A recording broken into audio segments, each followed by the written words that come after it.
Any persons wishing to address the City Council on any item on today's agenda other than closed session, the public hearing may do so at this time.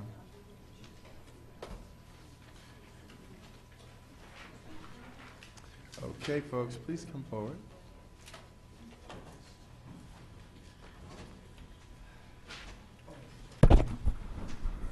Michael Benbow, First District.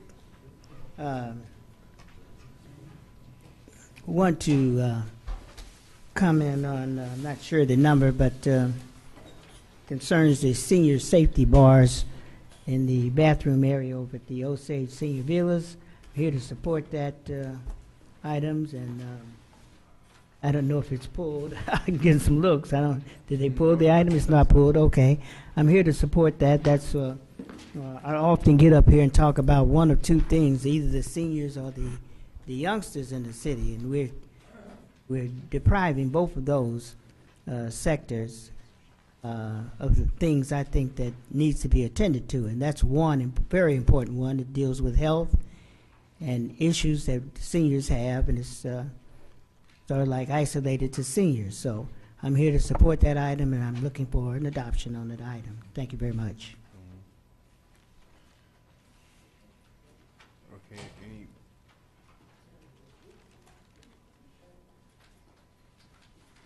Good evening. With regard to the Osage Senior Villas, I've heard a whole lot of distressing things that have been happening there. And when my phone rings about that, I get a little bit kind of miffed because, hey, I'm not the city and I'm not the health department. But you know what? It means that there's a lot of people who are a little bit upset. And everyone would say, as some of you said the other week, it's not our property. But you know what? We do have a responsibility when we administer some of the, well, funds for paying for some of those assisted living situations. And I know that historically it's been one of those friends and family issues, and so that's probably why some of those things happen. But you know what? I heard that there were folks there who didn't have hot water there for over 2 weeks. So I'm going to suggest to anyone that encounters anyone with that kind of a situation in a rental facility, don't call me, call the county. Have the place red tagged, whatever, and maybe when folks find out that it's inappropriate to leave seniors without hot water, then maybe we will get some actions taken.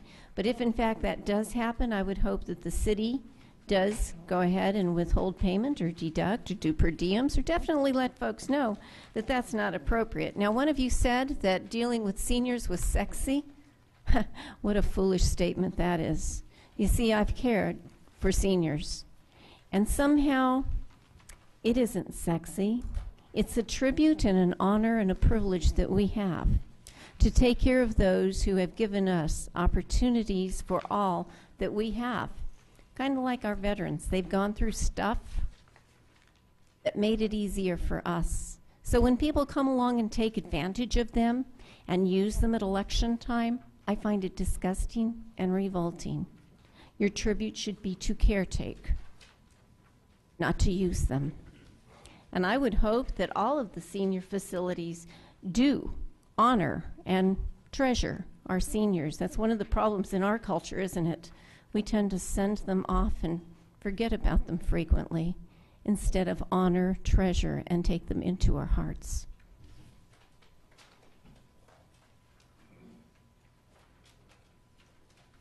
My name is Willie A.G.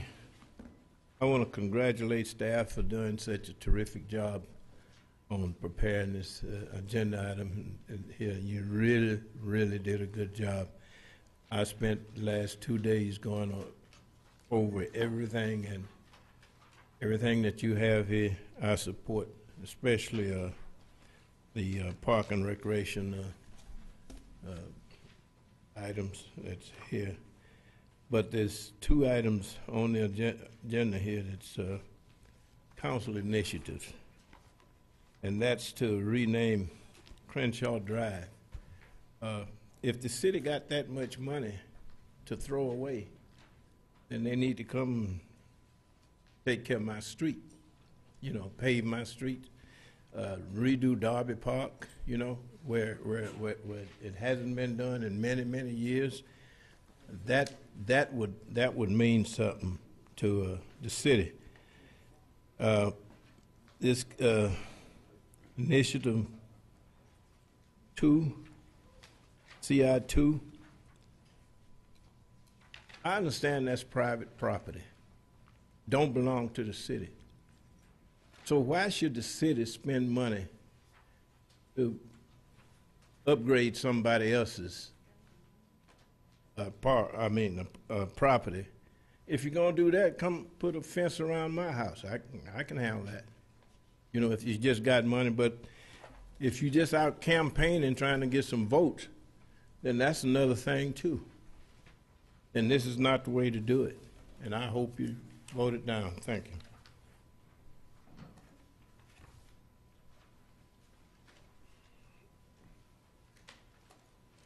Good evening, City Council and members of this elected body and citizens of the city of Inglewood. I wish to bring to your attention that we would like to hear more about issues that are in the agenda regarding police matters and city clerk issues that has to do with the election. I am a senior forced to live in Regency Towers after being 20 years unemployed, unable to obtain credit. And I'm supposed to think that this is fair and that I have an even chance for winning a race against Arnold Schwarzenegger, who is outsourced from Austria, and our mayor from, is it from Santa Monica, sir? No, So anyway. born in Los Angeles, actually. Yes, well, good for you. Los Angeles, so do you speak Spanish, right? Limited, but you speak Spanish. And so I would like to tell you that I'm very disrupted, very disturbed as to what takes place here in the Regency Tower. But I feel grateful because I'm not in the situation of the New York Police Department or the citizens living in New York. So I must admit that I'm grateful that I don't have to go through all that disturbance, that it is horrible. So I feel for them, and I really, in honor of those who have lost everything, I really wish we could, at the end of this session, pray for at least 1 minute, so this would not happen to anyone else, including us.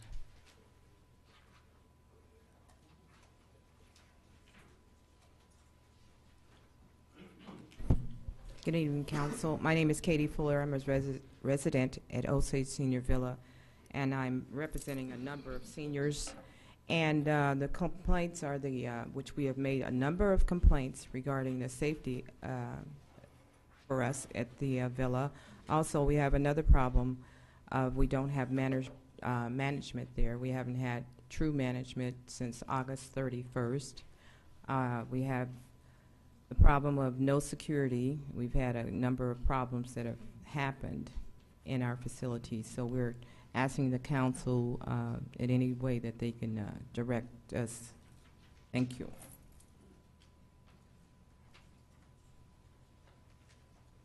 My name is Alfonso Parker Jr. I'm a Vietnam veteran, 66, 67.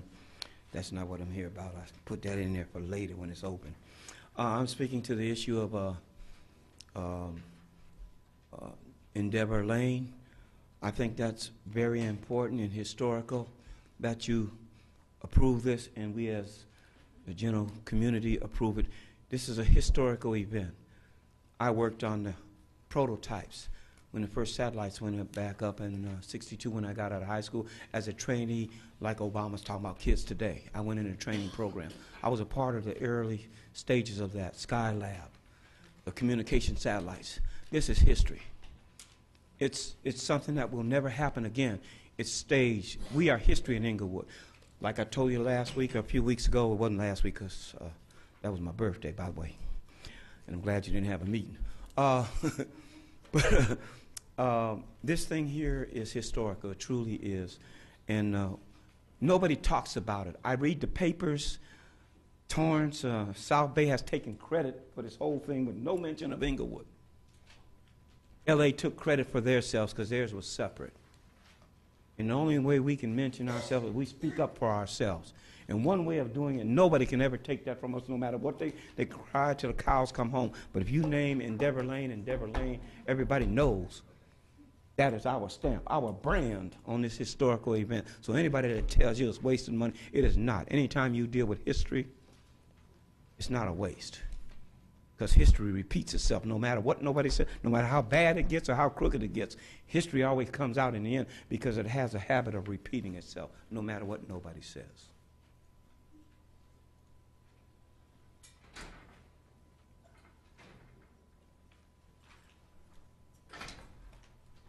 Good evening to the mayor, the council members, and to the other City of Inglewood staff. My name is Joanne Matute. I am a resident of Osage Senior Villas. And I'm here tonight in support of having the City of Inglewood further assist our residents with items that should have been taken care of when the building was built. Mayor Butts, I want to thank you for coming to our building in the beginning of the year. You said that you would work along with us. I know that you are extremely busy, so it was an honor to have the leader of our city there to say that he would take up part of our concerns. So, Mayor Butts, if you would please put it on your agenda to look into this matter, we would really appreciate it. We had a residents meeting a couple of weeks ago in which there were 38 residents present. This was one of the topics on their agenda. So I'm not going to take up any more of your time, but if the mayor would look into this, we would greatly appreciate it.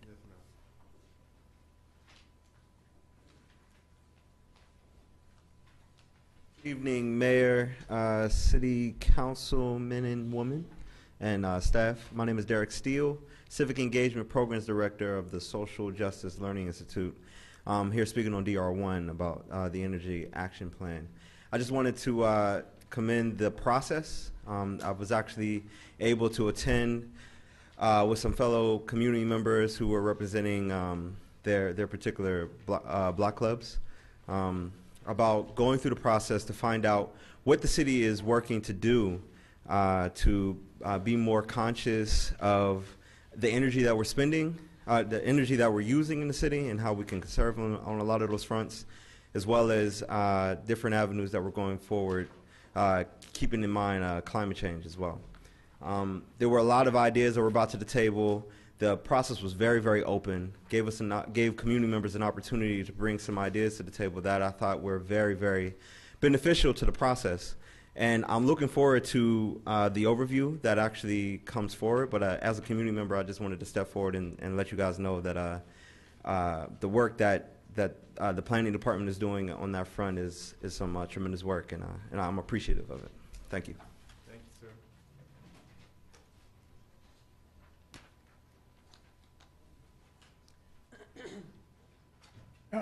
Hello, Inglewood family. I'm Wild Bill Widener, and I just got to chum in a little bit on that Osage Senior Villas. There they are. This is how many years has that place been built now? And I've been coming here for how many years now? Complaining, and see, you're finding out now that someone signed off on that everything was completed when it was built, and there's all kinds of things that never was finished in there. They got a completion notice somehow. They got someone, they paid someone off or whatever they did here in the city to sign it off. So now here it is years later, and you're finding out things have not even been taken care of that should have been when the building was constructed. There's been people here time after time again complaining about things. They can't get access in to the building to deliver Meals on Wheels and stuff like that. You know, it's been going on and on and on. I'm glad it's finally on the agenda again, because maybe you guys are waking up. I say a prayer about that one, and you know, you need to look into it more seriously than it's been looked into, because that's just a touch of things on the surface. See, they had a tenant meeting there, and they found out several things, and they probably should have documented some of the things from the meeting, and brought that all to your attention, because this has been going on for years. And you know, people that did those kind of things, for instance, when they raised my rent $220, that should have never happened. This is not a resident-friendly city, for one thing. You guys need to look into some of the changes that need to be done. People that live in L.A., that's been right on our neighborhood, they don't want to move into Inglewood because they got no protections of any kind as a resident. And the word spreads. It takes time, but we don't have a very good reputation about a lot of things. And you know, with that, I'm going to leave the rest up to you guys, and I hope you really do look into that. Thanks.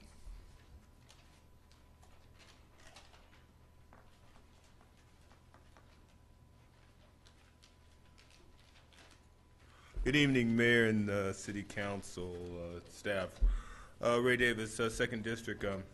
I'm going to touch on DR1 first. I'm looking forward to this presentation because, as a coincidence, I have been doing a lot of investigating since I was invited to attend a meeting along these lines. It's been some time ago. In fact, Mr. Curry was still here. It's been a couple of years almost. And I can tell you the opportunities are great. I mean, it's to a do-it-yourself level now as far as alternate energy. I pretty much, through just looking through the web, I could purchase a 50-watt small wind generator and 3 solar panels for about $500. The inverter would cost about another $3, and I could have it up on the roof of my townhouse in a day. But unless we have the proper codes in place, Inglewood Code Enforcement will come down and say, rip this stuff down, except for the solar panels. We don't have anything set for the wind generators yet. So I'm looking forward to seeing how much we've progressed. And lastly, if it doesn't cost a lot of money, I think it would be nifty to change that street to Endeavor. But, you know, I'm sure it'll be discussed. And if it's not too much money, why not? It's not going to happen again. It's history. And also, Osage Villas, every time that pops up, it seems as though it's a bad thing going on. I hope we can finally fix that situation, because none of us are getting any older. We may end up in a situation like that. So I hope we can work to rectify that situation over there. Thank you for your time. Close public comment. Item 1, CSA 1 and H1. Move allow payments. Second. Madam City Clerk. Councilmember Stevens. Abstain. Dunlap. No. Morales. Aye. Franklin. Aye. Mayor Buds. Aye. Madam Clerk, what's the next scheduled matter? The next scheduled matter is a public hearing to consider the adoption of a resolution to implement a $10 convenience fee for generating traffic collision reports electronically. Has notice of the hearing been given in the time, form, and manners required by law? And do you have the affidavit on file? A notice has been given and affidavit is on file. Have any communications been received on the matter? No communications have been received. Mr. City Manager, is a staff report on the matter? Yes, Acting Chief Mark Vanderwater will give the staff report. Chief.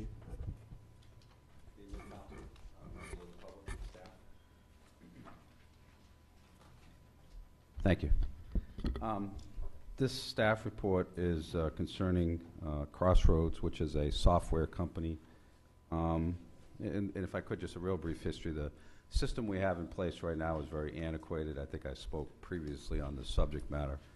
And currently at this time, we have a real challenge in collating information and so forth and putting it into the data systems as it relates to traffic collisions and traffic problems.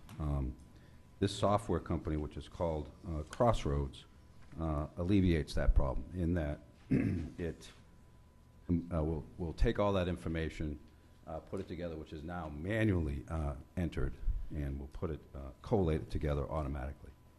And got a little bit of a cold, so I'm sorry. There's no cost for this software, which is a nice benefit, and it works nicely with the state systems, which is CopLinks, Switters, and these programs, which are required by law, so that we can, again, present this information on a statewide basis, which is required on an annual basis, and the quarterly reports are done. And this also benefits us as it relates to acquiring grants and so forth as we move forward with this software package. It creates a what's called a $10 convenience fee, which is mostly paid to insurance companies and so forth when they require reports. There is a nominal fee of $12.50 for the citizens to receive a copy of a traffic collision report. But this will enable us to be internet-based, and this information can be forwarded in a more timely and quick manner. Again, this fee, which is an additional $10, is generally paid by insurance companies and so forth when they require these documents in a more timely or quicker manner.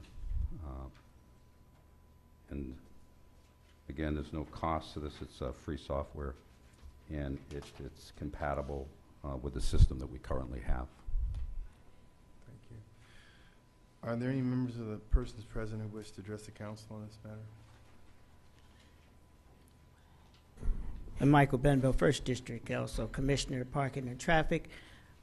This seems to pass the smell test for all the right reasons, in that it updates and keeps the police force as well as the Traffic and Parking Commission updated on electronically, might add, on all the going-ons and wrecks and traffic complications in the city, which we need reports on in order to make good decisions. Also, the cost factor, it also passed that, in that it's not expensive to outsiders who need these reports, and it establishes a report quickly, and the people are able to look at the report and judge it. And it seems to be a very good equipment also in getting grants, as the chief said, in the future, so that we can apply for these grants. We can get the right statistics to the people, get the right reports to the people. I recommend that we pass this very quickly. Close public comment. Oh, I'm sorry. Mr. Brown. My name's Diane Zambrano, and I think that anytime we add another fee, I have to tell you, that's why we passed UUT. That's why we passed the 0.5% sales tax. That's why we pay extra dollars. And yet it seems every single opportunity presented, even right down to supposedly saving the Morton Bay fig tree, we figure some way to get the residents to pay more fees. Tree cutting permit fee? Doggone it. You know, at some point, we've already paid enough fees. At some point, we've paid more than most people ever pay fees. So every single solitary time you bring up another fee, I'm going to say enough already. Go back to utility users. Go back to all those other fees. Because you know what? I'm supposed to be paying 8%, and I'm still paying 10%. Where's my 2% rebate? You've already spent it, so you want more fees.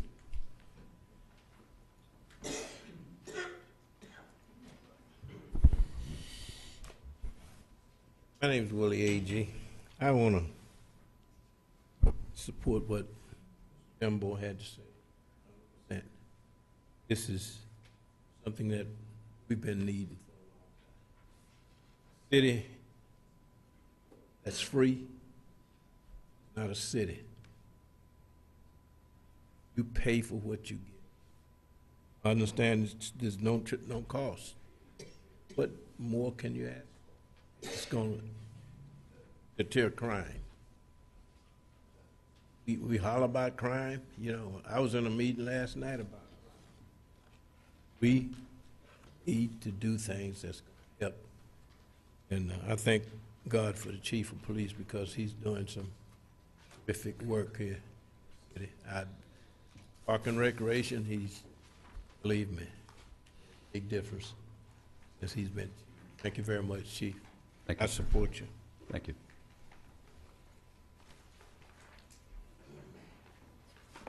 I wish to say regarding to this police matter that there's a saying that goes, those who do not learn from history, they're condemned to repeat it. And many of you perhaps may be reminded, allow me, of Antonio Lopez de Santana.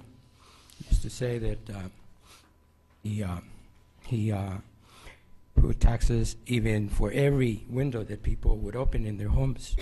So this is why he was hated in what it used to be California, part of Mexico. So the point is well taken about what Mrs. Zambrano says about all these taxes. Now I fully support the police, although when I call the police, I can't get the detectives to return my calls. And it is embarrassing that it doesn't matter to me because I have a derogatory issue on my credit report after they placed a judgment against me for defending my mother in the court. So I hope, Honorable Mayor, you probably could investigate, if you can, with the with the help of the FBI, as to whether this is where this is going. Because if Bill Clinton can afford a wedding of his daughter for $3 million, and we cannot even afford to pay the derogatory fee for a judgment, it really doesn't matter if we can pay $10 more for a issue regarding the police. So I fully support the police, but how are we supposed to pay for this? We can't even afford a mattress. Thank you, and God bless you. Thank you, sir. We'll close public comment. I have a comment, Mr. Mayor. Question. Councilman Stevens. Yes, I do not have a problem with the $10 fee, Chief, because as it states very clearly, typically the people who will be, entities that will be charged the $10 fee will be insurance companies, law offices, and other third parties seeking reports. And it clearly states that any citizen that responds to the police station to obtain a report will still be able to obtain reports for the normal fee of $12.50. That will continue, correct? That is correct, sir. Yeah, but what I do have issue with is that we're piggybacking the issue of Crossroads software with this. Approval, Crossroads software be approved upon approval of the agreement. I don't know if I quite understand why we're linking the two. Why are we linking the two? It says here, in addition to adopting the aforementioned resolution, the police department also requested the attached agreement with Crossroads software be approved upon approval of the agreement. The department will have authorization to use their web-based traffic collision database software. Am I interpreting this correctly? Yes. A piggyback is what you're referring to, sir, Right. on this, yeah. If I may elaborate a little bit on that. This software, which is unique in and of itself because it does allow for the collation of that data and to upload it, because right now we have to manually enter the data. That aside, there's a number of other law enforcement agencies that are using this software. So in that essence, from a legal standpoint, we piggyback off those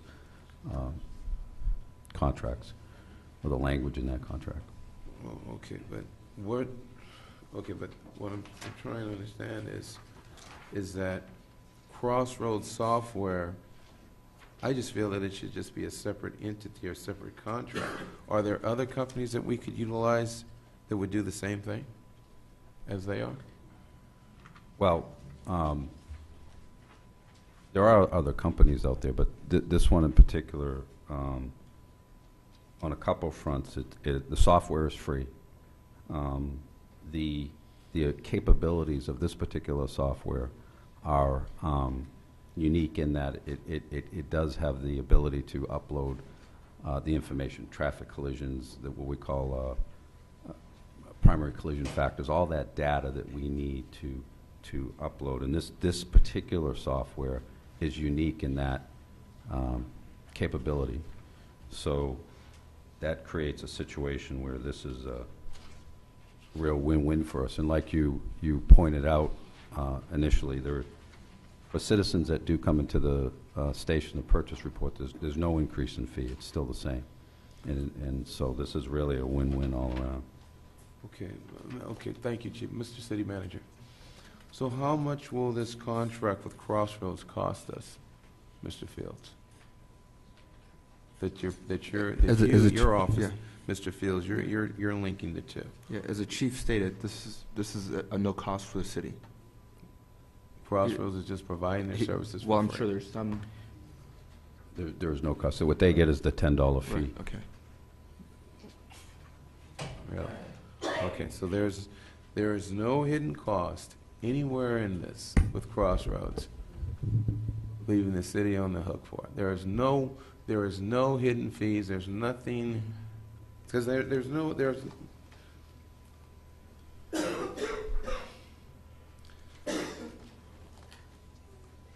Let me just ask you one point blank, Mr. Fields. Is there any cost affiliated, directly or indirectly, with Crossroads software with this agreement, other than the $10 fee? As the police chief has indicated, I believe that he and his staff have fully vetted this, and they believe that this is the cost, he's saying that it's not costing the city. You can speak to the chief about whether or not there may be some staff associated with, if there's any staff associated with processing or overseeing the site. Sorry, but Chief. those costs would not be in addition. I'm sure there would be costs that we're already paying our police staff to be on board during the day when this system is in place. Okay. So I don't see any additional cost. Well, I didn't hear the chief. Chief, is that accurate? Yes, it's an internet-based system. So there's the inherent systems that we already have in place. I mean, so you could argue that there's a cost factor associated with that, but they're there anyways. But and I'm trying to break this down for you. And but no, there are no costs that I am aware of, that additional costs. And on another note, in a way, or not in a way, it does. It saves us personnel from entering that data manually, because now we'll be able to automatically upload this information quicker. All right. Okay, well, thank you. Yes, sir.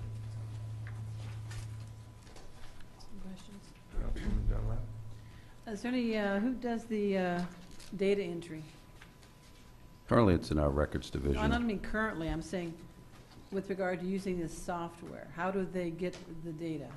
Well, when the officers complete the report, it'll be automatically uploaded into the system, which is really nice. Okay, when you say automatically uploaded, you mean they're going to be using a specific type of device which automatically puts it in the system? Yes. And that's a part of this, that they're providing this to us, this equipment? The reports we already do, but the software will enable it to be So you're saying there's no difference in the report writing? correct. How does it get input into this company? Because the reports are written by hand. Correct. This software takes that information as it's entered by the officer. Okay, well okay, stop right there. The software doesn't do anything, meaning you're saying the officer writes a report by hand, which is what he does now. Correct. But now there's another step the officer will be doing, and it's the officer who will actually doing data entry of his report, his or her report? Once the report is entered and approved, that Okay, stop. You're not understanding my question. Who enters it in? Who's using the program? Who's putting it into the computer? the officers, And that's different from what they're doing today. because this information now has to be Okay, so you're saying then that now they do just a written report, and in the future, under this agreement, they'll do a written report separate from a computer entry, or there will just be a computer entry, so it's still just one report? One type of preparation? It's a one entry. It'll assimilate that information, and It's web. It's You're not web-based. understanding the question. Mr. Falco? I want to move on for a minute. I have some other questions. You're not understanding the question with regard to staff time and who's doing what. With regard to the payment of this $22.50, is it collected from the Crossroads from the entity making the purchase? Correct. Yes. And they provide us the $12.50? Yes. I have a question with regard to why are we getting $12.50? Meaning, if somebody, first off, having it be able to retrieve these electronically is absolutely the best that we should be doing. We should have been doing this for a long time. But if we hire a company that's going to be providing these, and they're getting $10 for that service, plus we're getting some other information that we're able to use to benefit the police department based on areas and things we're reporting, for actually attempting to get grants from the state and so forth. I mean, it has that kind of, this is fabulous. Why are we getting $12.50 for the work that they're doing? Well, the $12.50 is what we charge right now. Why and do then we charge that right now, by the way? Because it says here, actually, I get lots of complaints about this. I'm kind of glad we're bringing this up. I get lots of complaints about the cost for reports from the police department, whether it's a crime report, which this is not a crime report, this is a traffic accident report. People are always asking me, they say, well, I had to go down there, it cost me $35. And it's my understanding that the law permits a copying, like 10 cents a page, for instance. It says here, we charge $12.50 plus 10 cents a page. And I'm wondering for the legal basis by which we can charge the $12.50 as opposed to just the per page cost. And now we're actually adding it even to something they're getting electronically. It just seems to be an abuse of the public's pocketbook.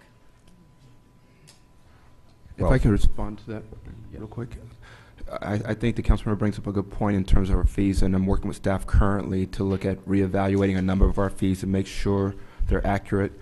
This fee, like a lot of other fees, has been set for quite some time, and I think possibly with the new automated system, there might be some opportunities for us to reduce the cost, but the finance director and I and his staff are working on bringing back a fee study for the council to consider, and this could be one that we could look at and bring back at that time.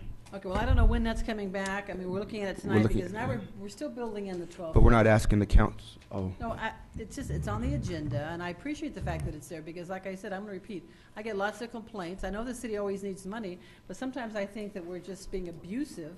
People need these reports, and it's not just insurance companies. Anybody who wants a copy of the report is going to be paying these fees. And with regard to the agreement with Crossroads, it seems to be an evergreen. It goes on forever. Yes, we can cancel it at any time, but it goes on without renewing. And I believe this body should have an opportunity to review it at some point in time, just because things get forgotten sometimes, so be brought up to us. Plus, with regard to Crossroads, Chief, I don't see anything with regard to the principals. Who are these people? Who are they? I don't see their names on here, the owners of the company. We're signing an agreement, and there's no name on it. it is a California-based company. No, I understand that, Chief. Who is it?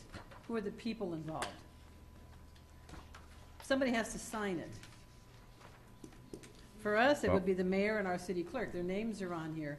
But with regard to this software company, one would think we know who we're doing business with. Well, they are based out of Brea, California. No, I know that. It says that. Okay, you know, with all due respect, Mayor, this is a great program, and we should be doing this. The $10 fee is very reasonable for what they're giving with regard to the service they're rendering. It's a very good service and a reasonable fee. What I object to, I'm going to support the agreement, but I object to something being brought to us where there's no names on it, except the name of a company. I want to know the principals, the owner of this company, that's who we're doing business with. Also, I object to the $12.50 plus the copying fee. I believe that residents who go to the police department to get a report should only have to pay what I believe the law permits on any kind of a public record or a record that they're seeking, and that's 10 cents per page. I think that's still the current charge. But the $12.50 on top of the 10 is just, I believe, is abusive. Okay, we're at time. Councilman Morales. Thank you, Chief. This obviously, at the end of the day, this is providing an additional service for our police department clients, which is anywhere from residents to victims to anyone who, insurance agency or attorneys. That's where the direction is going. Obviously, paying an additional $10 fee, for an insurance company or an attorney to come on and just get an email to them, and then they could forward it without copying it, pass it on to their clients, or anybody who gets it electronically at home and needs to send it to their attorney, they can do it in 2-3 minutes. So those are things those are called convenience fees, and that's not out of the ordinary. To be quite honest, $10 is minimal. I've heard fees greater than that to get electronic reports of all kinds. So that part is good. That part is good. The fact that this company created this kind of niche, good for them. They're saying, hey, we won't charge the city anything. We'll pass on the cost to the client. We'll take care of everything every month. We'll give you your $12.50. We'll charge them their whole part, right? That's correct. So, the councilwoman, she brought up the $12.50. That's a fair question. So now we need to do what Mr. Fields said, go over the fee. What was the purpose of the fee? Is there a purpose for the $12.50? Our time is being used at some point. Do we have anybody looking at the accounting of those things? Those are things that we have to assess. But we can readdress the $12.50. Right now, we're talking about agreeing to provide this service through this third party, basically. That's what we're doing. That's correct. And it's a service that puts us, I'm not sure we're at the forefront. I think we're playing catch up in a large degree. So it's time to do that. And so as far as that's concerned, I did read in terms of kind of how it's focused. I can appreciate us doing that, and we should take even more steps to bring that kind of access not only to insurance companies, but to all our residents. So I was amazed that it was just $10, to be honest with you. And that, they're going to take care of basically our accounting. They collect and then they deliver. All the questions were asked, but I just wanted to make those comments just to clarify really what's going on. Thank you. Councilman Frank? Yes, thank you, Mayor. Let me do a different spin. Yes, I understand this is a pass-through. It's a cost that Crossroads Software is charging the end user, whoever that end user may be. I want to raise the issue of concern with reference to the extraction of data that has been entered in by the officer of Inglewood. I'm concerned of its protection of the content of the documents and the extraction, because it says they're extracting, not the entire document, extracting. So therefore, I'm concerned about what may be extracted, whether it's uniform or not. I don't see in the agreement that there's a hold harmless with the city, so that if information is sent to these insurance companies or anyone else that may want them, then in turn, how are we protected if in fact there was an omission of a field that a person wanted but that didn't get it because they didn't ask the right questions? Then in turn, now they're going to put the onus on the city, who is actually the custodian of record.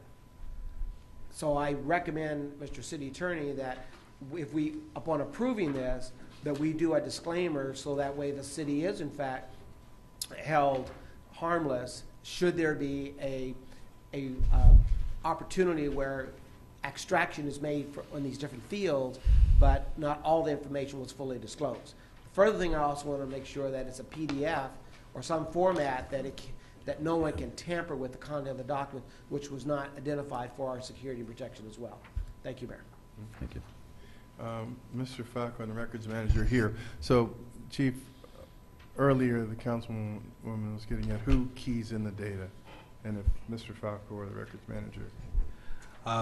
Thank you, Mayor. The one point that should be made is that when the officers enter in data, they use a web-based solution now. It's actually intranet-based internal. It's called Web Partner, and they enter in the data electronically at the data terminal, at the PC terminal. So the data is actually collected already electronically, and those fields are mapped directly.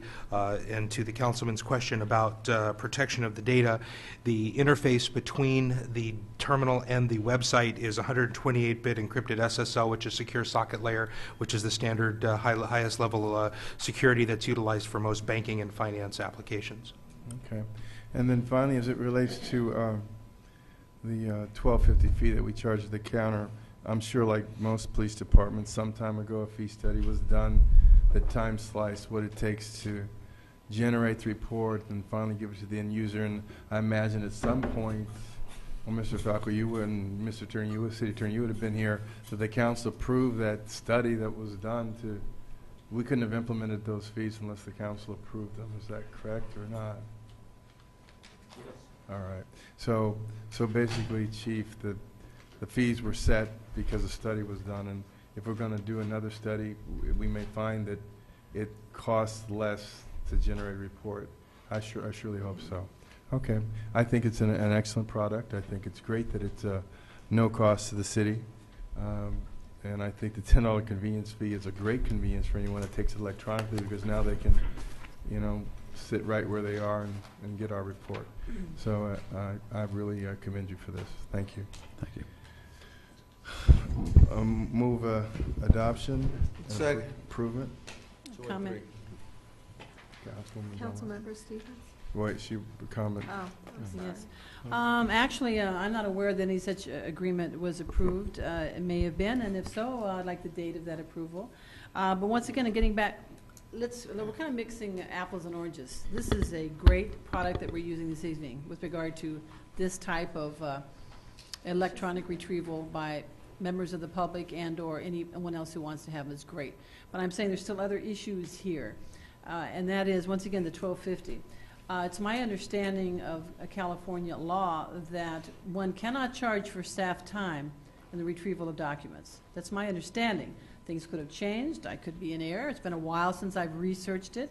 But it's my understanding of the law that you can only charge for the per page of copying. You cannot charge for the staff time. Otherwise, it would make the retrieval of public records prohibitive in many cases, and it's contrary to the public interest.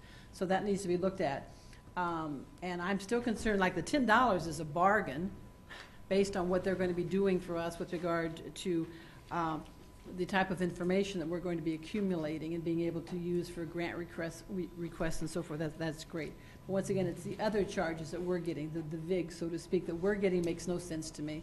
The $12.50, even if people were to take the time to go in the police department to get a copy, they should only be paying the 10 cents a page. They should not be having to pay $12.50 plus 10 cents per page. And once again, if 10 cents a page is no longer the standard under the law, I'd like to know what it is. I think it's still 10 cents. But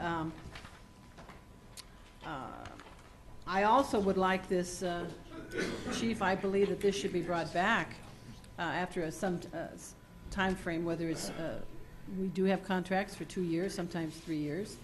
Even if it's in 3 years, it should be brought back for a discussion in the public with regard to the outcome and the effectiveness of this particular software. It sounds fantastic, but to just approve something that goes on forever with no other public remark about it, no other, I mean, this could be here for 50 years.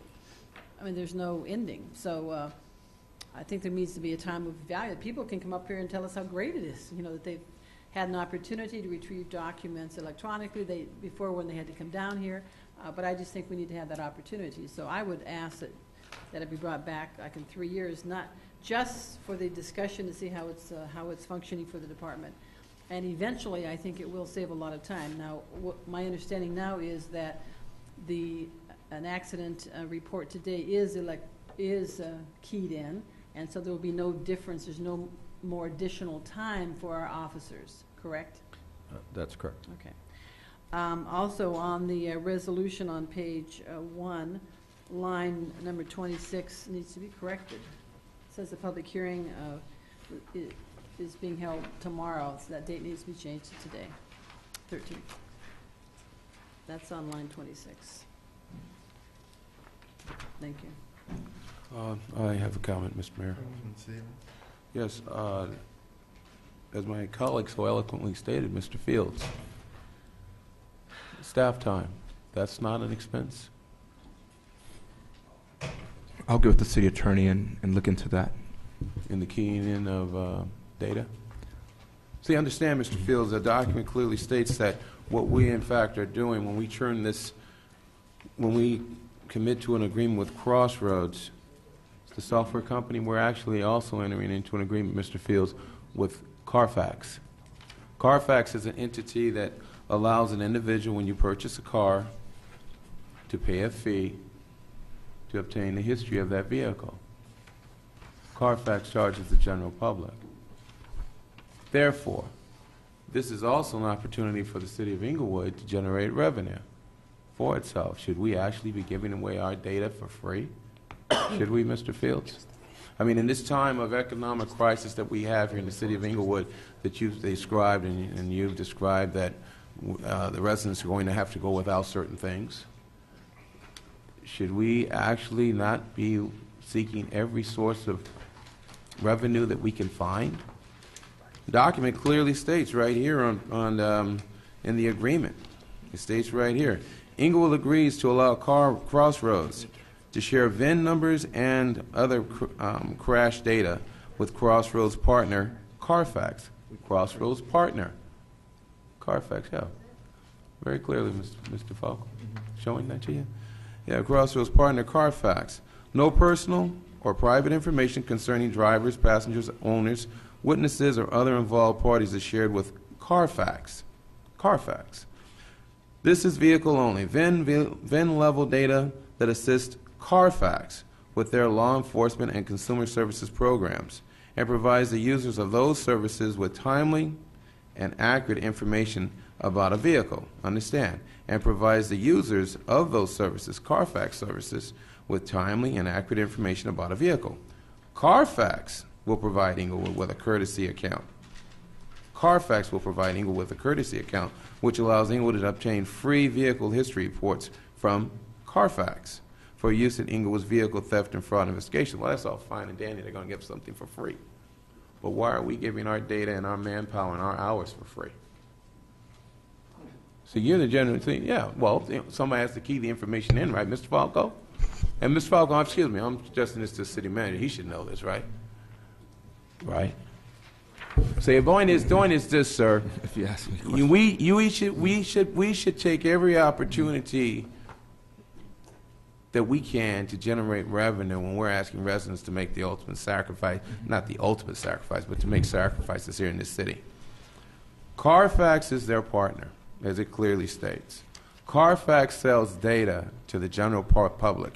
If you go and if you purchase a car, if you request Carfax, if you request the history of a vehicle, you go through Carfax.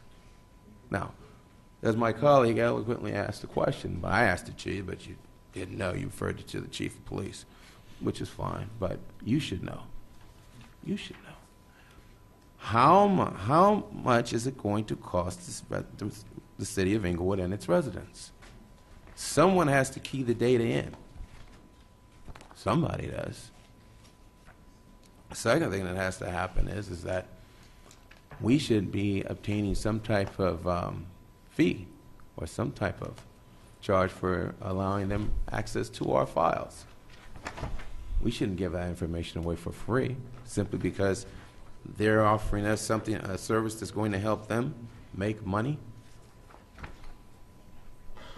So I would ask the colleagues, what we do is we rescind the original motion that was made just moments ago, and instead we adopt my colleagues from District 2's motion to come back with this document, for a more defined period of time, and also just to present more clarity of just exactly who are the partners of Crossroads and just all these questions that we have. And we'll ask Mr. Falco at a later time, is it possible for the city to actually generate revenue by charging Carfax just a small fee? They say, I'm not even sure what a Carfax document goes for these days, but let's just say Carfax charges $10, maybe to the general public. Maybe we could charge Carfax $1 or $2 rather than just give our information away for free. Thank you. So, colleagues, I would like to make a motion or allow my colleague, if she still wishes to make that motion, There's a motion on the floor already. Mr.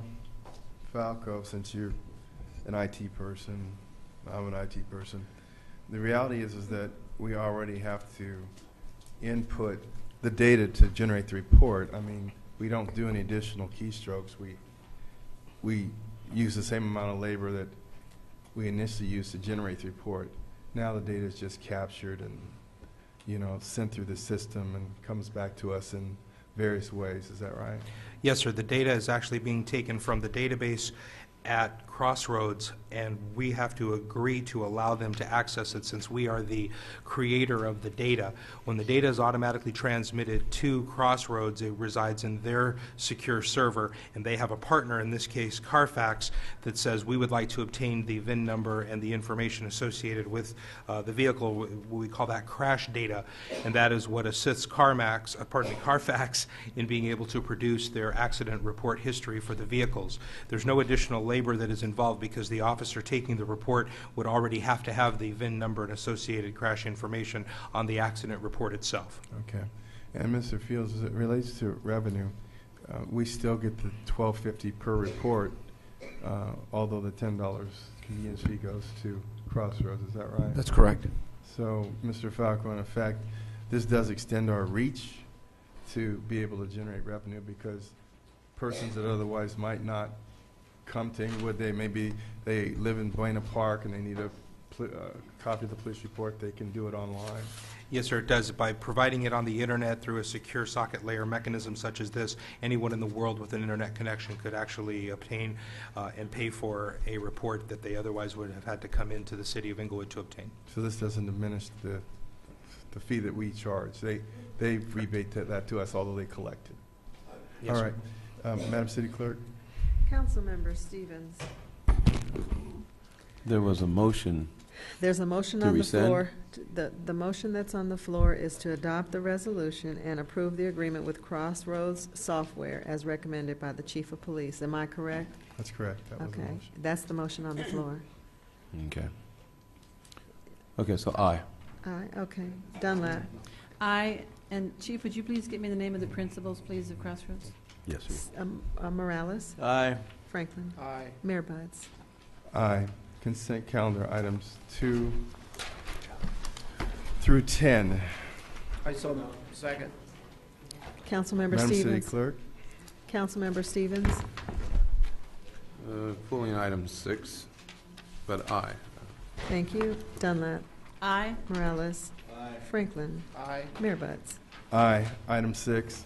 Staff report recommending authorization be given to the mayor to sign a request for funding letter for 3 capital improvement projects. Move approval. Second. Councilman Stevens. Can we have a staff report, Mayor, please?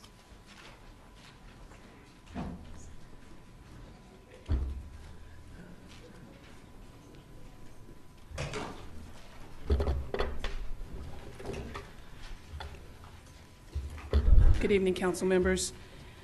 The staff report before you requests that you authorize the mayor to sign a request for funding letter for capital improvement projects, 3 of them which are outlined in the report.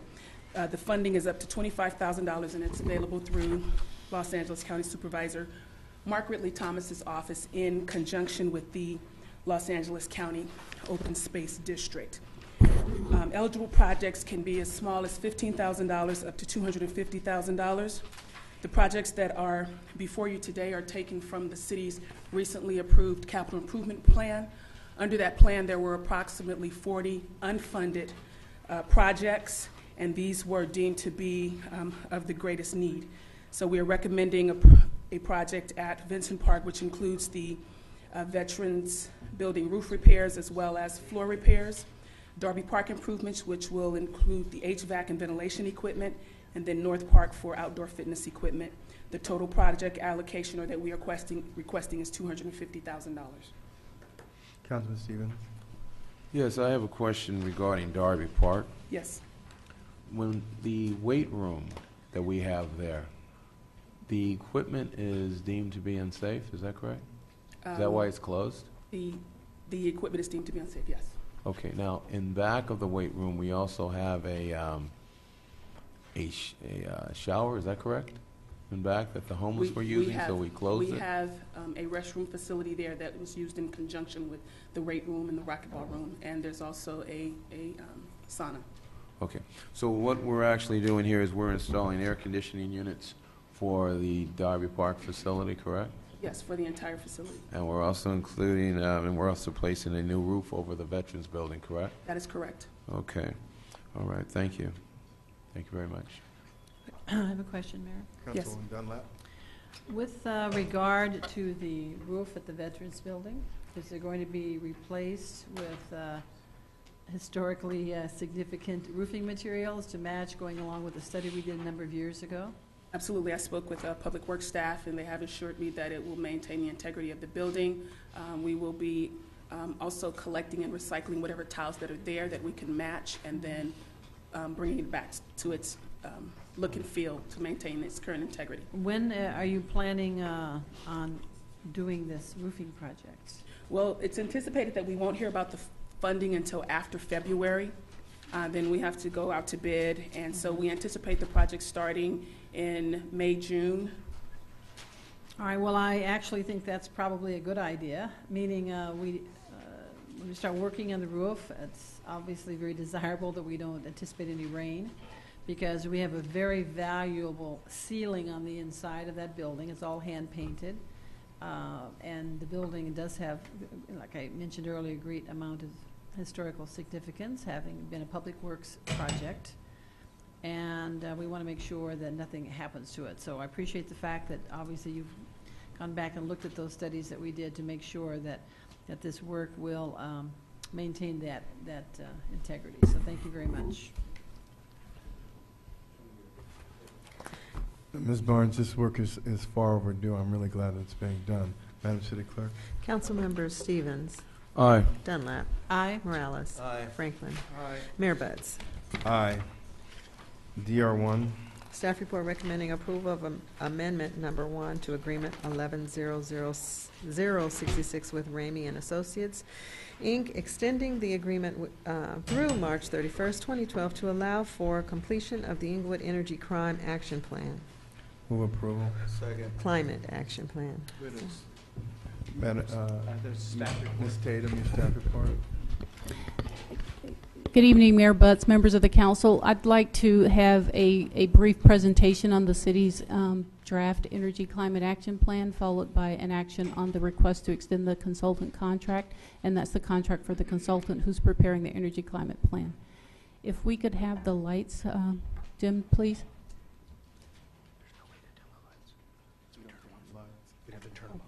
Oh, okay.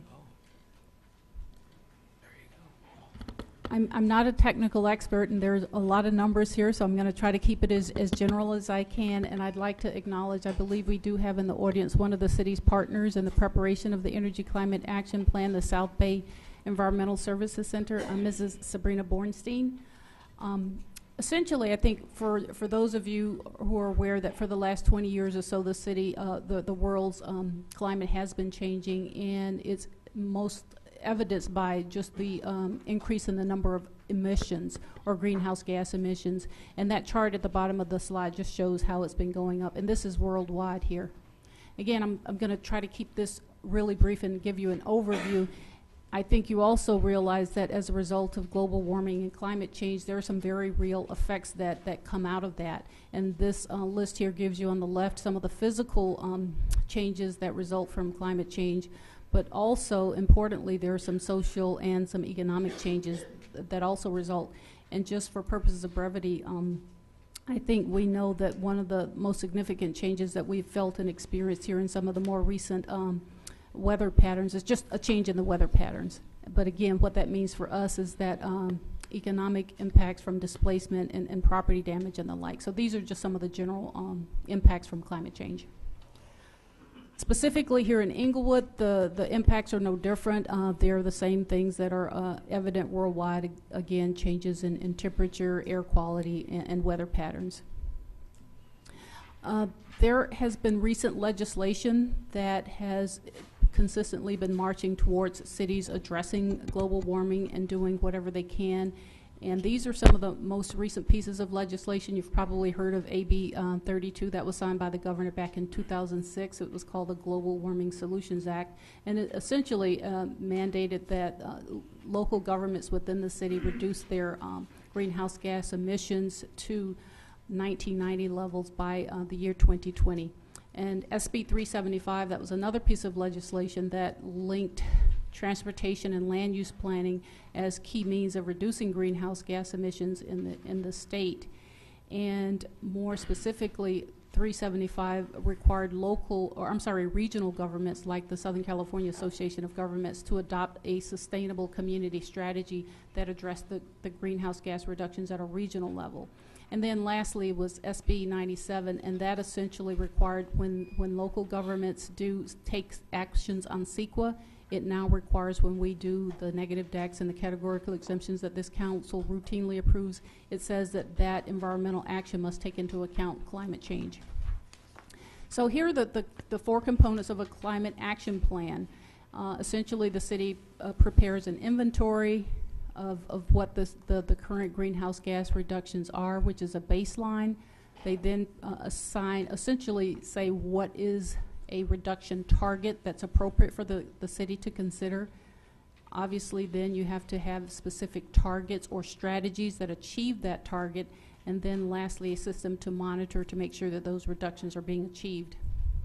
And these are just some really brief examples of how that gets implemented at the local level. And for us, it would be some slight changes possibly to the zoning code, possibly the general plan. For project development, it could be how we review projects and what kind of conditions we place on projects, and things like construction activities, for example. And then incentives, obviously, to the extent that we can, we'd like to make sure that the impact to businesses and the community are cost neutral. So to the extent that we can use grants and other funding sources to mitigate those impacts, that's what the city would be doing. And I think you're probably familiar with the recent legislation that was approved by the state senate that provided grants for distressed communities. I think it was Senator De Leon that passed. It was SB 535 that the city, the mayor recently provided a letter of support. So in the future, the city will be able to apply for grants to help us with the implementation of our climate action plan. Again, the benefits of climate action plans: improving quality of life in the community, improved public health, and bottom line is it saves money too because of the reduction of the consumption of energy. So again, our ECAP would be addressing climate action plan, and because we know that the regional government through SCAG adopted a sustainable community strategies, the expectation is that local governments are really the place where all of the action occurs, because it's the local government that address the more significant actions that actually, it's essentially where the rubber hits the road. And to the extent that we have development and actions that the city as a community can take to improve climate action plan, those are the kinds of things that we'll be including in our draft climate action plan. Again, really briefly, the inventory, it differentiates between what we call municipal emissions, and that's municipal as in the city as a governmental operation. Those are things like what we do at the city yard with the city's fleet system. There are things like replacing the street lights with energy efficient street lights, so things that the city as an organization does. There are also what are called community emissions, and those are things that residents, businesses, and those in the community outside of government can do. And again, there are different categories of that. And a part of the inventory process was working with the South Bay Environmental Services Center, or they essentially conducted these inventories for the city of Inglewood using a 2005 baseline. And here's just, again, some hard numbers. These are the metric tons of carbon dioxide emissions, or the equivalent of those based in 2007. And you can see there the different categories of those emissions in natural gas, gasoline, and electricity. And again, this figure just shows significantly that the most significant emissions impacts actually come from cars or vehicles being driven. So to the extent that the city can take actions to reduce people driving in their cars, single person trips, or other things that reduce trips like mixed use, which allows people to work and live to reduce their need to drive cars. Anything that the city can do in these areas is obviously encouraged, because cars are the most significant component of those reductions. And you can see that in 2007, there were 582,000 metric tons. And the reason that it went down slightly from 2005 to 2007, well, let me get into that a little bit later, but under business as usual, if the city does nothing, if we just continue what we're doing right now, which is the programs that are currently in place, our greenhouse gas emissions would continue to grow, and they would grow about 4% between 2007 and the year 2020. So it's really incumbent upon the city to take some action to try to reduce those emissions to the extent that we can. A couple more slides. Again, that reduction you saw earlier is the result of a substantial number of actions that have been taken, not only at the city level, but there are also actions being taken at the state level. You know, the federal government has approved improved vehicle efficiency standards. We know that we now have a green building code, and we know that the SCAG has adopted a lot of the Regional Air Quality Management Board and the Air Quality Board have all adopted a number of standards that reduce greenhouse gas emissions. And of course, all of the utility companies, Edison, the gas company, and even the city's local waste haulers, they all have active programs to reduce greenhouse gas emissions and to conserve energy. So all of those have started to make a significant reduction in energy. And the idea behind our ECAP is to continue the city's participation in those efforts and to encourage wider participation in the community. And this is just a couple of examples of some of the things that the city has been doing. It's provided energy efficient vehicles in its fleet. I talked earlier about the street light replacement, some of the signal replacement. Again, these are just a couple of the things that the city is doing and will continue to do. Again, reclaimed water and things like this that we're looking to include in the plan. Next steps, we are down to where you see the red arrow. We've set preliminary goals. We've identified preliminary targets. We've gone out to the community to get feedback. We had a community workshop in March. We had a second one in August. And we are now in the process of finalizing a draft plan. And once that draft plan is completed by the consultant, we will bring that back to the City Council for consideration in early 2013. And again, these are just goals. I think the important goal here is that the city wants to be on the record as being a good environmental steward. We want to make sure that we're taking charge and putting in place activities that we think are appropriate for the community and actions that we think are budget neutral, things that won't cost the city but we can get substantial impact or reductions for. And these are, again, a lot of these activities the city's already doing, but there are more that we can do. And again, these are just the characteristics of the goals that we're trying to put in place. They need to be practical. They need to be effective. They need to be specific to this community. They can't just be goals that work in some other community. So they have to be those goals that the city of Inglewood feels comfortable with. And that's the kind of input we got from the community workshop. So again, just a couple examples. Transportation, there are things like building bike routes to get people out of their cars. For land use, it's things like mixed use. We talked about that, having people live and work in the same place so they don't have to get in their car to drive as much as they would if they didn't live closer to work. And again, things like residential sound insulation. And again, there are others. These are just some samples. And again, some more samples in different areas, open space, water, and we would have very specific strategies in each one of these areas that the ECAP requires. And these are just a couple of examples, real live examples. This is the Costco over on Yukon. These are solar panels that are on top of that Costco. Again, our strategy would just encourage the use of solar panels for energy reduction. Another example is the local fire station, just a xerophytic plant material or drought-tolerant plant material. So things as simple as that are easy to do and that do make a difference. And these are just sample reduction targets in some other cities throughout the state. Some cities, you can see in Long Beach, their goal is a reduction of 15% by 2020. Southgate, 15%. West Hollywood, 15%. Sacramento has a more aggressive 80% by down to 80% of the 1990 levels. but by 2050, they want to be below the 1990 level, so that's probably the most aggressive. But the state law doesn't tell you what your target should be. They have general goals. So we are recommending that our goal here in Inglewood be 15%. And the 15% as based upon where we are right now, that's a very achievable goal for the city within the next 7 years. Our long-term target is we're recommending a 32% target.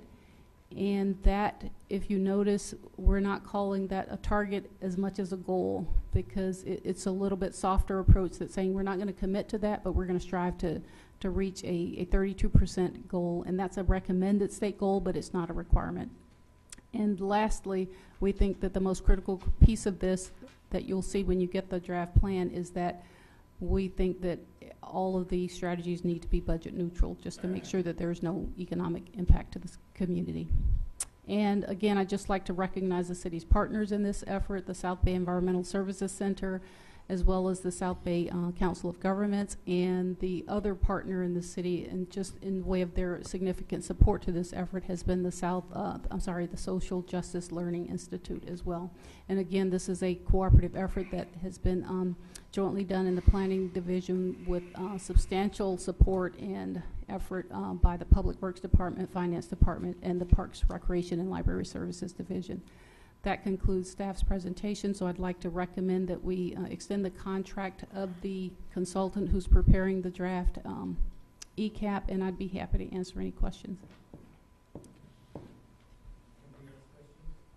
Not right now, sir. Madam City Clerk. Oh, actually, I have a question. I thought I wasn't okay. done. Go ahead. Yes, when you say that the city needs to encourage other businesses to follow the lead, say, of Costco, which you referenced the solar panels on the roof, did they receive any benefit? Meaning, how did we encourage them? They did it on their own. Did we recognize them in a way? What is the city prepared to do to encourage construction of projects with solar panels and energy efficiency? What are we prepared to do as a city? Do we forgive fees for certain things? Do people do, like I say, solar panels? What are we prepared to do as a city? Those are the kinds of things that we are providing or listing in the draft plan, and the kinds of things that we think are budget neutral.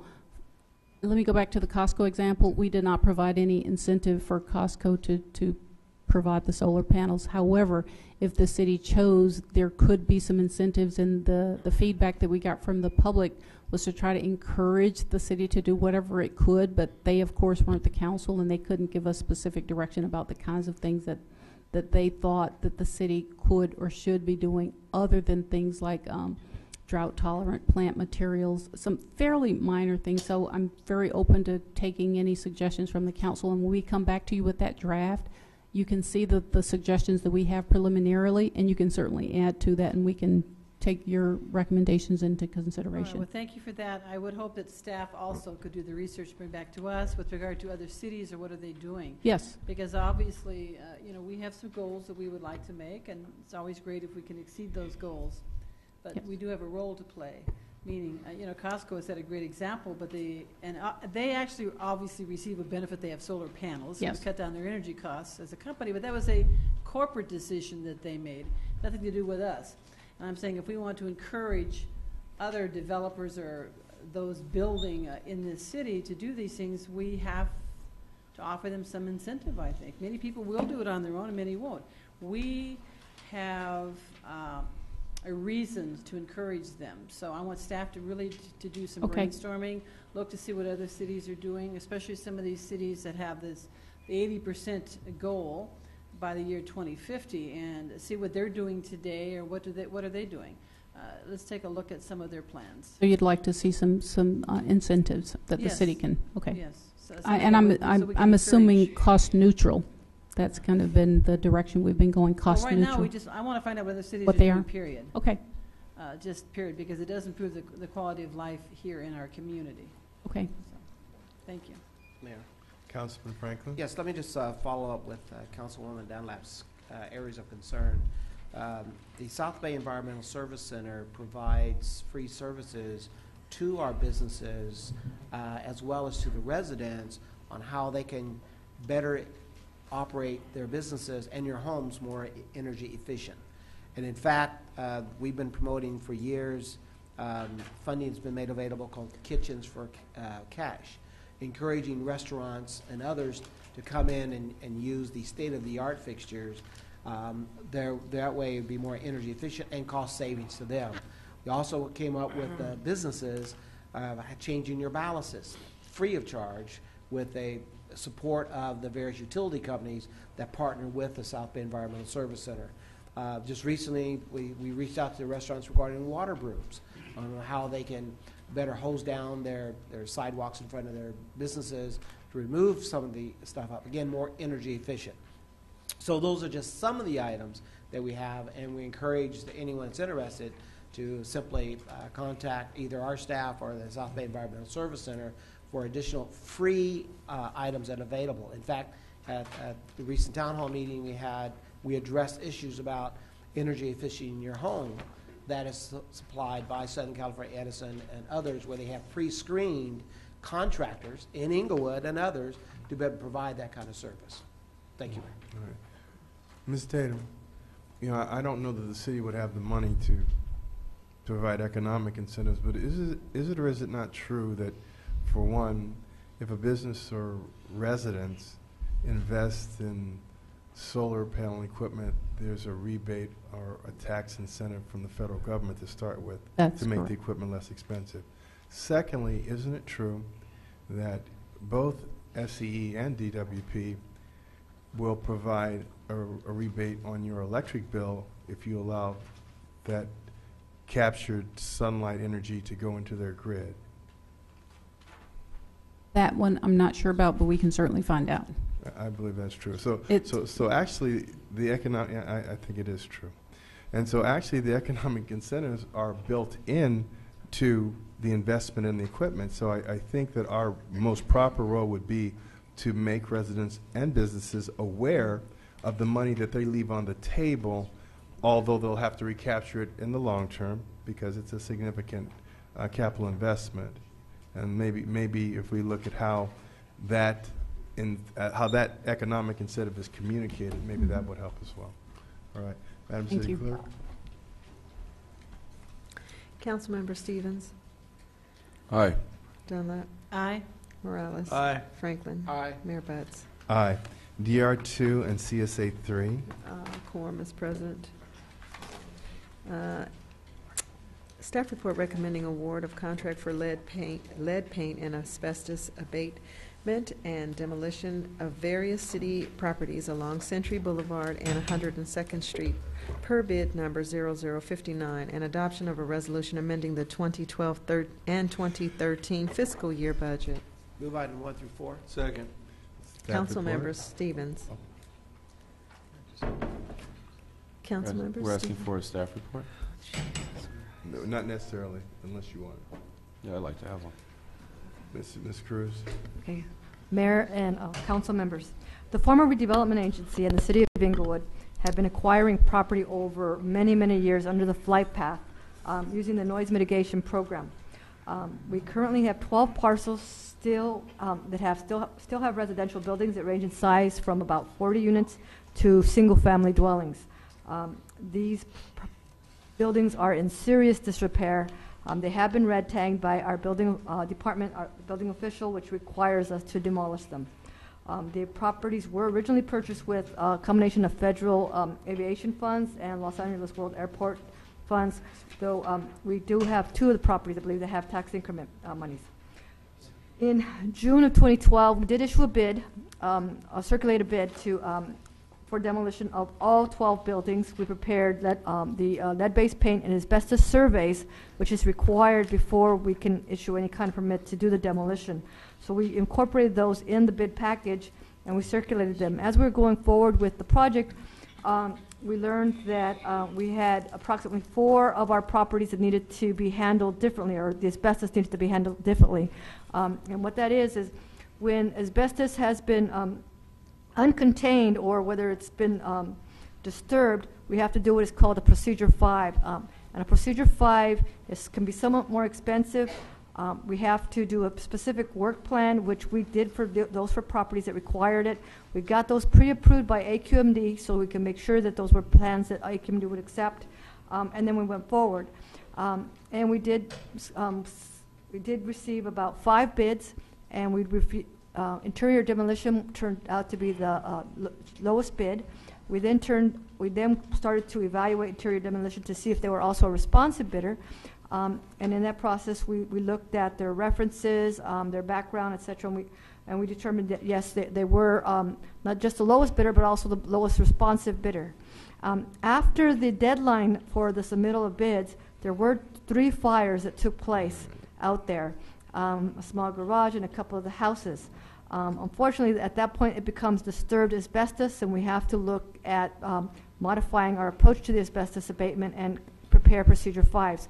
We currently have someone testing out there and preparing the work plan.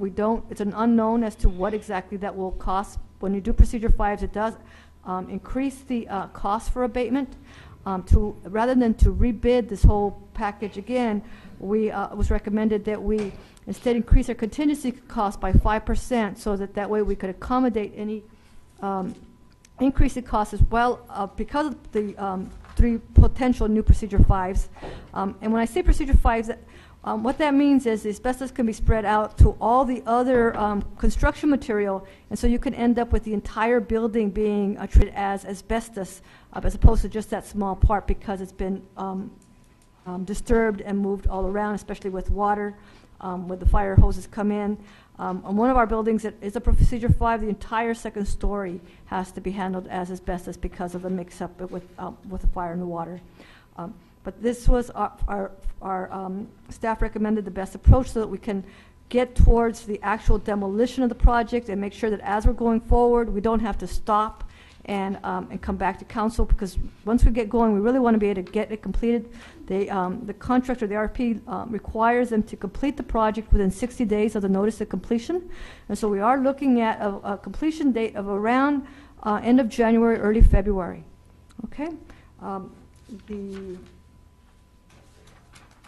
amount of the bid, lowest bidder was $764,990. We're asking for that 15% contingency of $114,749.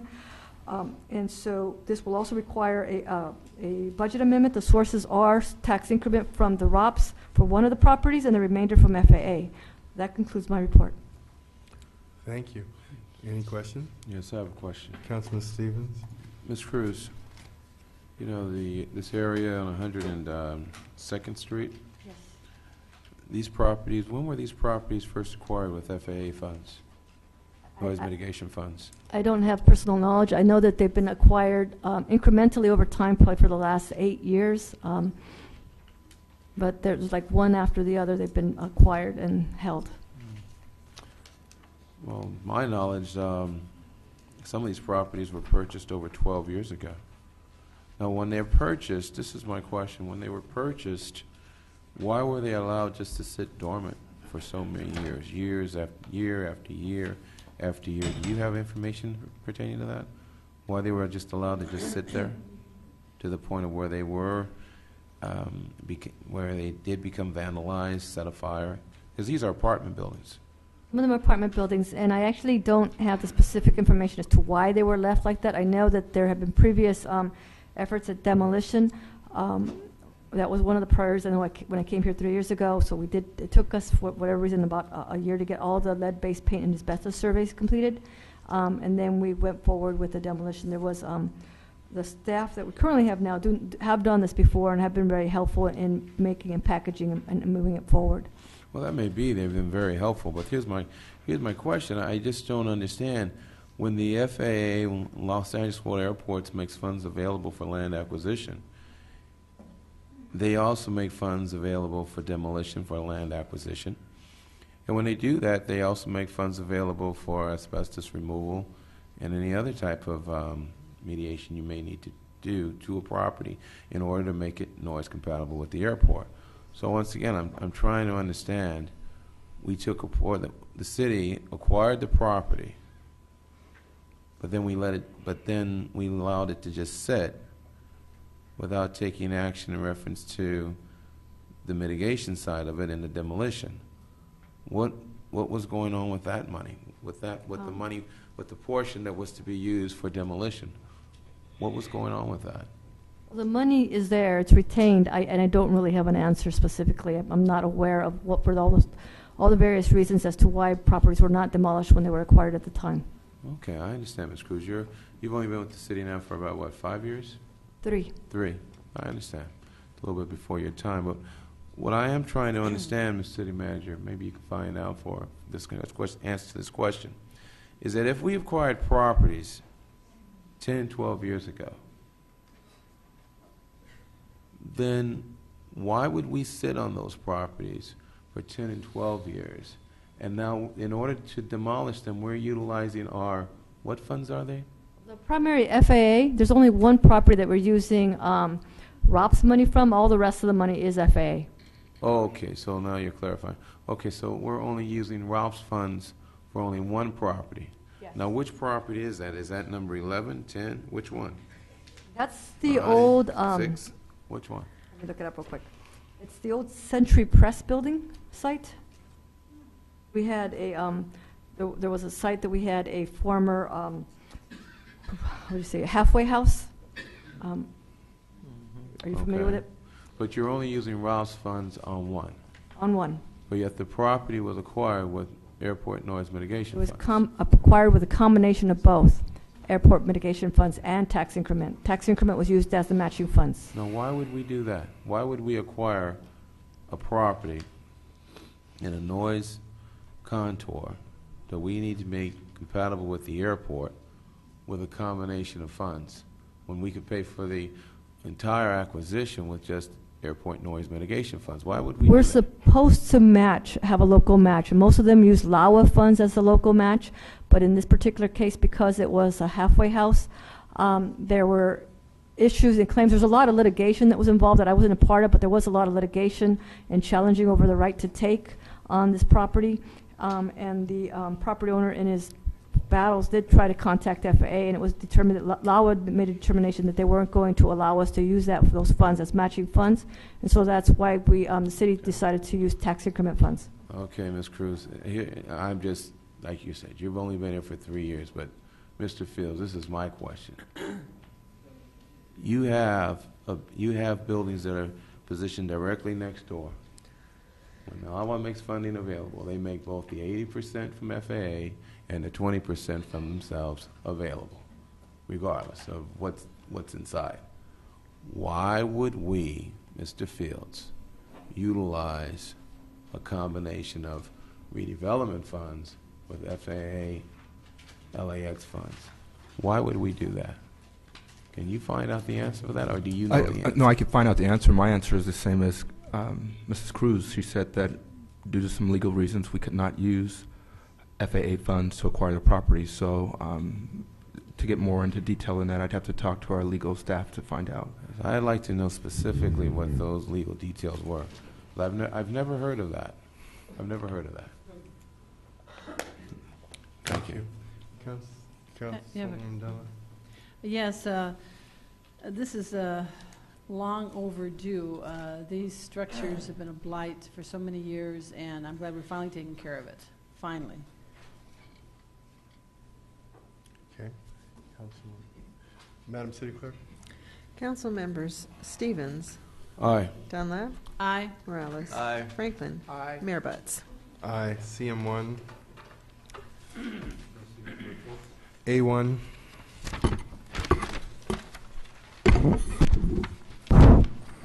Good evening, Mr. Mayor, members of the council.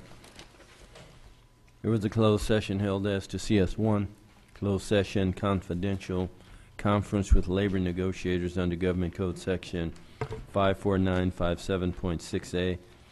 Employee organizations were Service Employees International Union, Inglewood Management Employees Organization, Inglewood Executive Organization, Inglewood Police Officers Association, Inglewood Police Management Association, Inglewood Police Civilian Management Association.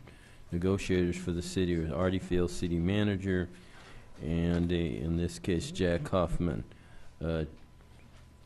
Chief Negotiator, Human Resources and Labor Consultant. There were discussions were held, however, no final action was taken.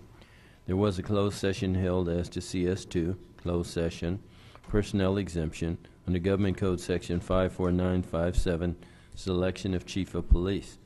Discussions were held, however, no final action was taken. There was a closed session held as to CS3, closed session, confidential attorney-client privilege, potential litigation under Government Code Section 54956.9b1, claim of Hury, Inc. Discussions were held, however, no final action was taken. There was a closed session held as to CS4, closed session, confidential, attorney-client privilege, potential litigation under Government Code Section 54956.9b1, claim of Jacob Tauber, MD. Request a motion to authorize payment of billing. So moved. Second. Madam City Clerk? Councilmember Stevens. Aye. Dunlap. Aye. Morales. Aye. Franklin. Aye. Mayor Butts. Aye. CS5 was pulled. There was a closed session held as to CS6, closed session, confidential attorney-client privilege pending litigation under Government Code Section 54956.9a, Inglewood Wellness Center et al. Versus City of Inglewood. Discussions were held, however, no final action. And that concludes the reports out of closed session for this evening, and there are no verbal reports, Mr. Mayor. Thank you. CC1? Is a staff report recommending adoption of a resolution calling and giving notice of holding a general municipal election on Tuesday, April 2nd, 2013, and adoption of a resolution requesting specified services from the Los Angeles County Board of Supervisors related to the aforementioned election. Move adoption. Second. Mayor, I would ask, with your approval, if the city clerk could read all three, we could approve them in one motion. I think that's a great idea. If you want to do CC2 and CC3, we'll take them all at once. One vote. Staff report recommending approval of an agreement with Martin and Chapman Company to provide necessary election resources, supplies, and services for the general municipal election to be held April 2nd, 2013. And staff report recommending adoption of a resolution amending the 2012-2013 fiscal year budget to transfer funds in the amount of $15,000 in the maintenance operation appropriations to the personnel service appropriations in the election division of the city clerk's office for the purpose of hiring temporary staff to assist in the upcoming elections in 2013. And I'll amend my motion to include CC2 1 and 2 and CC3 number 1. And I second that. Thank Madam you. City Clerk? Councilmember Stevens. Aye. Dunlap. Aye. Morales. Aye. Franklin. Aye. Mayor Butts. Aye. CC4? Thank you. I just wanted to report out, Mayor and Council and members of the public, that nomination period starts December 10th, and it closes 5:30 on January 7th. I also wanted to report out that I attended the new election law workshop in the city of Anaheim. It was free to the city, so our election consultant gave it, so there was no cost to learn those new laws. And that is the end of my report. Thank you very much. Thank you. CT1, thank you. CT1, Madam City Treasurer, welcome. Thank you, Mayor. Just like to give just a brief report regarding the several items. The payment of bills for the month of November thus far was $3,380,666.13. And I'd like to point out that the rates for investment vehicles are still quite low. There's no offerings at all in the 1-year period.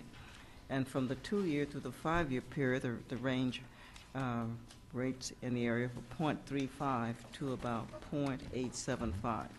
So generally the rates still are quite low, which is why I invested mostly in 5-year investments, which got us rates in the area about 1.35. And these won't be called, they're not callable until 2013. So we will be able to get a bit of yield because there's nothing in that range at this current time. As I mentioned, the rate is basically between 0.35 and 0.875, and that's from 2 years to 5 years. And would like to point out also with regards to the state pool, which is roughly $19,965,963.22. That particular pool is only earning 0.33 at the daily rate, and the quarterly rate is roughly 0.34. And the average daily portfolio for the state pool, that's the it's roughly $59,560,874. And again, it's only earning roughly about 0.34. And the state generally goes rather short. They generally do not go beyond about 270 days, primarily because they're receiving funds from cities and counties and school districts. And generally, these entities can call and request their money with just a day's notice. So generally, the state will not go out more than 270 days.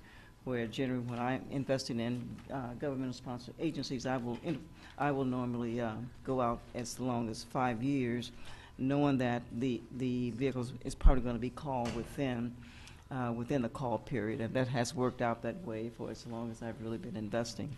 And I expect the rates to still remain rather low, but because I went out 5 years with most of the portfolio, we do have rates in the area 1.35, 1.45, whereas there's nothing at all offered in that particular range at all from the 2-year to the 5-year period.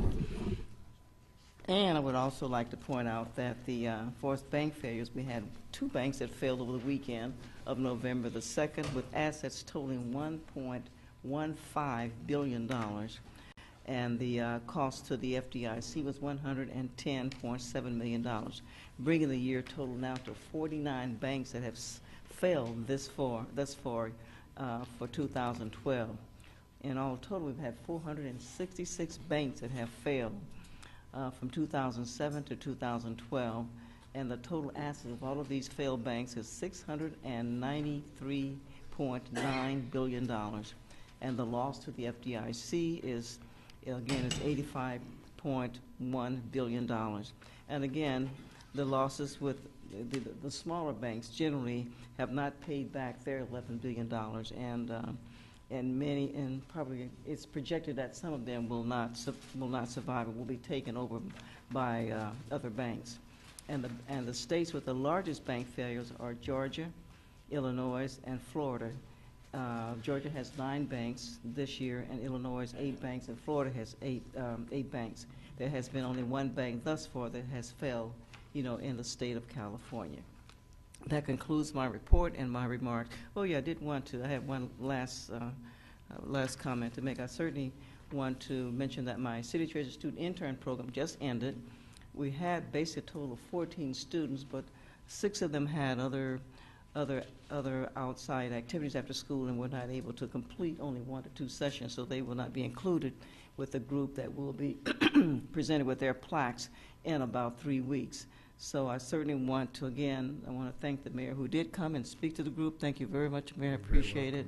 With his back and all, he still came and spoke. And I certainly missed Councilman Franklin, but I know that you were out of town. And we'll try and make our schedule a little bit better. Were you here? Oh, I didn't know that. Oh, okay. I was intending to come. Well, thank you. You did make it. Tell her I was there too, Michael. Well, Councilman, you were there too? Yeah. No. Okay. I'm going to have to look at the tape. No. But I want to thank you because last time Councilman Morales did provide ice cream, and I want to thank you for that. I owe you big time. And you've also spoken, and even Councilwoman Dunlap almost participated. She did. Show one of our law students, where to come to the meeting, so she came kind of close this time. So we'll expect more next time, Councilwoman. And Councilman Stevens, we look forward to your participating at some point in time. That concludes my remarks. Thank you. Call to order the City of Inglewood as a successor agency. Madam City Clerk. A quorum is present. CSA 2. Approval of the minutes held on September 18th, 2012. So moved. Second. Madam City Clerk. Agency members: Stevens. Aye. Dunlap. Aye. Morales. Aye. Franklin. Aye. Chairman Butts. Aye. CSA 3 and DR 2. Done. Oh, I'm sorry. That's right. okay. All right, then we'll adjourn the City of Inglewood as a successor agency. And pick up as City Council. A quorum is present. Okay, we'll go to council initiatives. We have 3. We have 5 minutes for presentation and 5 minutes for discussion by each council member. CI1. That's third. Initiative by Councilmember Stevens recommending renaming Crenshaw Drive to Endeavor Lane. Yes, this is an initiative on behalf of those residents who reside in the city of Inglewood, who in fact did work on the space shuttle, who in fact once were employed assembling that spacecraft, now find themselves working in entities in the city of Inglewood, such as Home Depot and other stores and retail outlets here in the city of Inglewood. But it sheds light. This initiative, in fact, sheds a light on Inglewood's past. That we were in fact once an aerospace city, an aerospace town, consisting of individuals who worked in the aerospace program. Now, there were many negatives about regarding the issue of the Endeavor coming through the city of Inglewood. Many negatives. Some of them were even racial. In Westchester, if you were to see it in Westchester, you could go right up to the spacecraft itself. In Inglewood, you had to stay 300, 400 feet back when it was parked.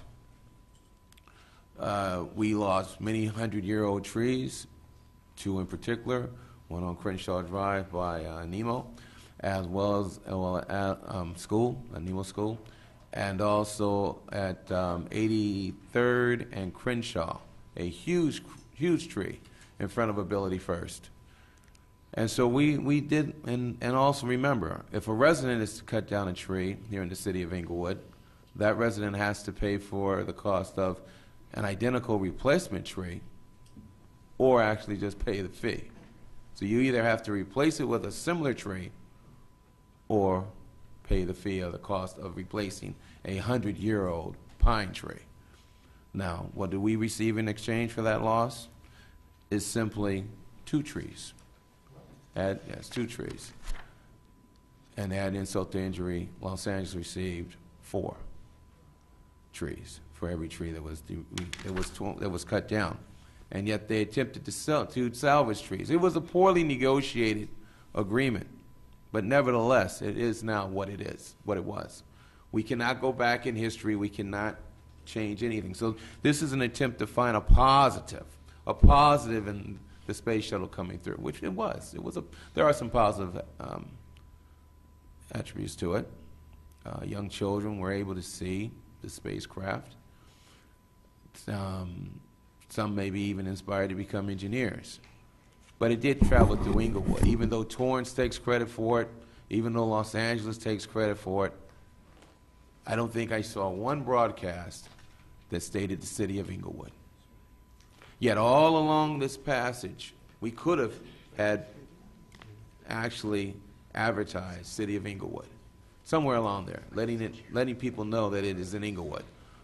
When the commercial was filmed for Toyota? Yes.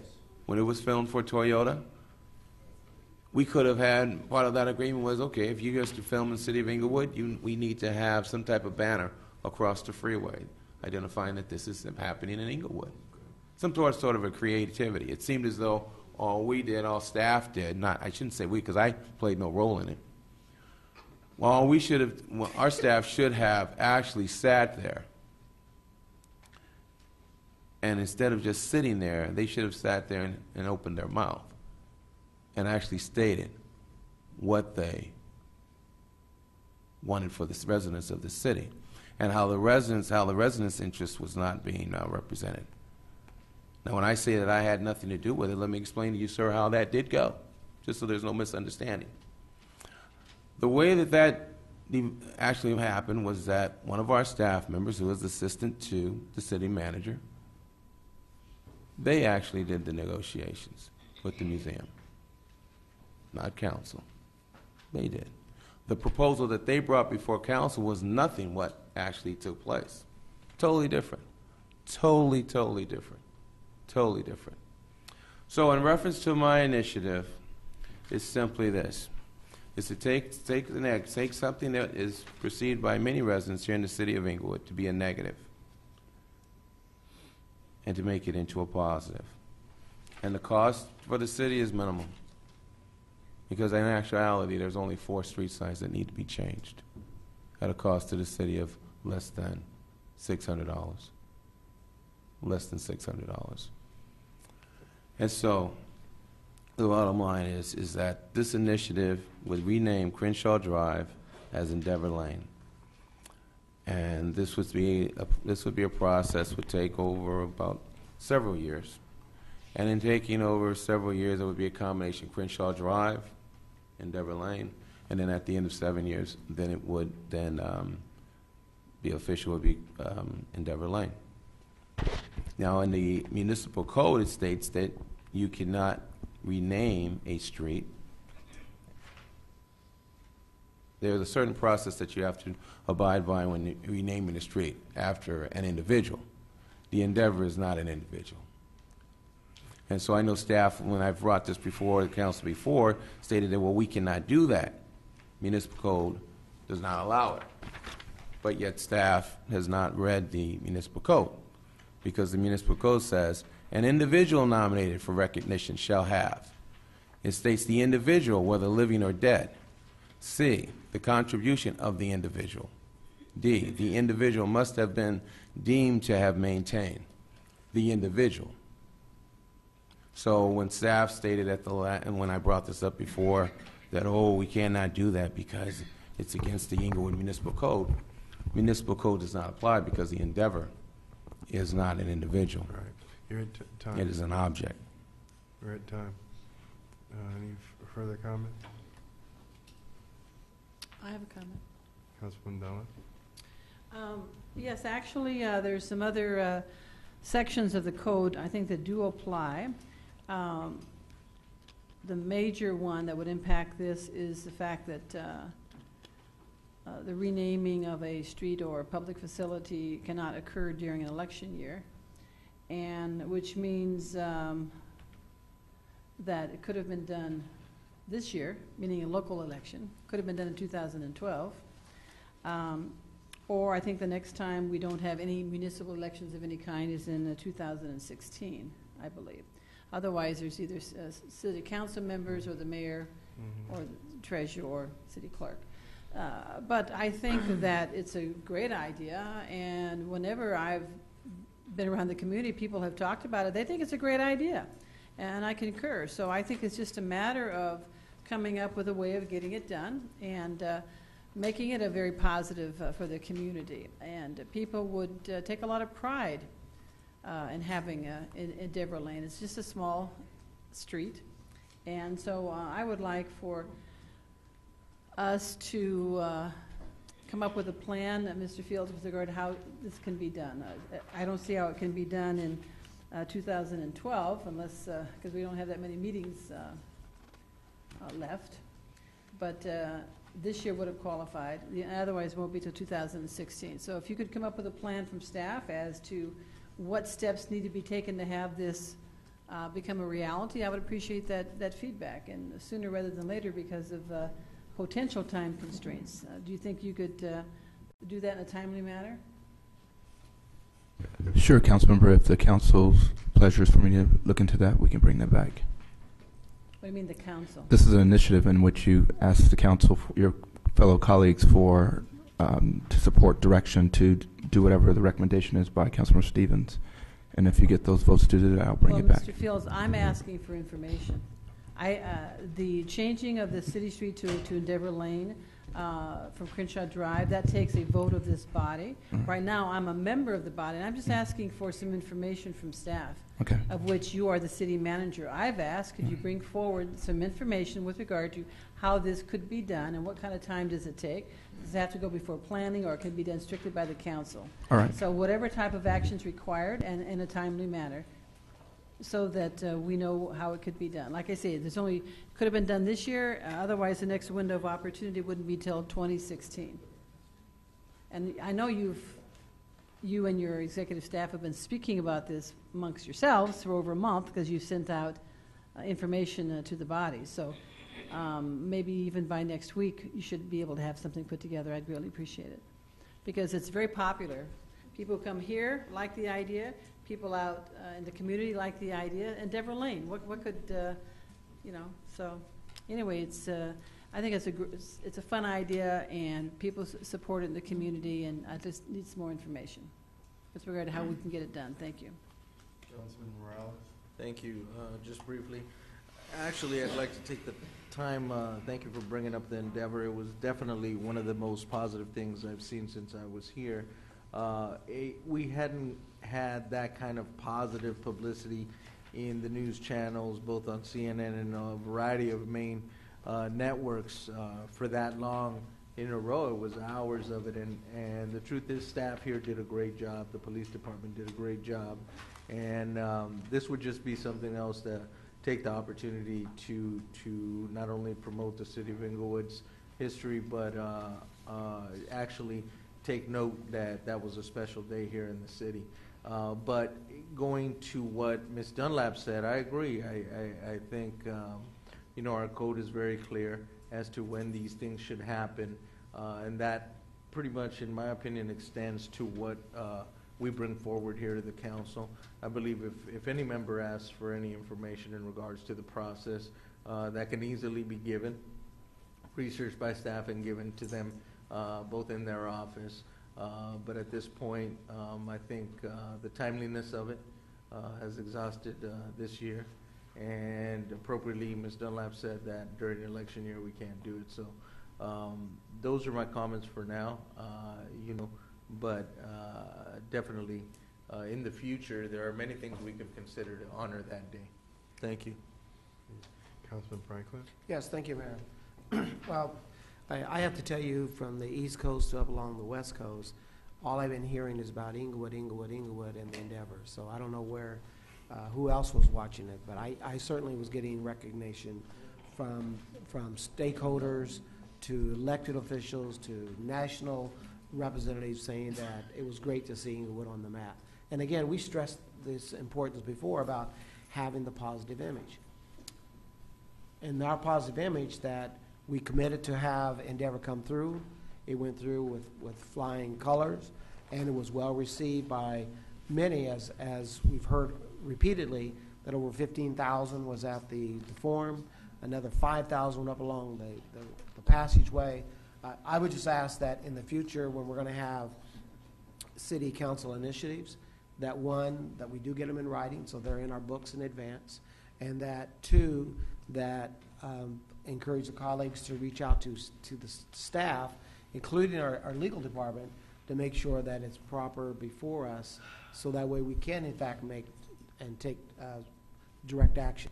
It's critical that we make sure that when we have items, they've already been vetted, instead of getting here on the dais and you just read them for the first time.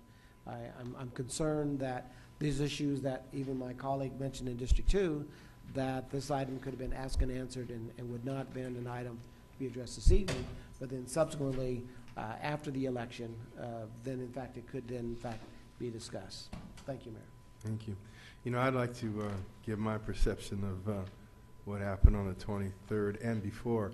Actually, there was not a lot of support for this in the years it built, and staff and myself, and we pushed for it, and at the end it was an extreme positive for the city. I saw us covered on CNN, World News Tonight. I know that I was interviewed by them, so I know they covered it. The 4-to-1 trees, actually they didn't replace trees at 4-to-1 in Los Angeles. In certain places where there were large complaints, they did do 4-to-1, but I know from the mayor personally they didn't do the entire city of Los Angeles at 4-to-1. Staff did an excellent job. I've also heard it said that the astronauts were disrespected. I want to make something really clear because they didn't have a speaking role. The Science Center invited the astronauts. Staff did not know if astronauts would be present, and they were, and rightfully so, they were brought to the stage, but it was the Science Center's call as to who would speak on behalf of that entity, and so there was no disrespect done, and we really were glad to have them present. I just I just find it unfortunate. Some of us have tried to denigrate, which ultimately was a total positive for the city in terms of its image.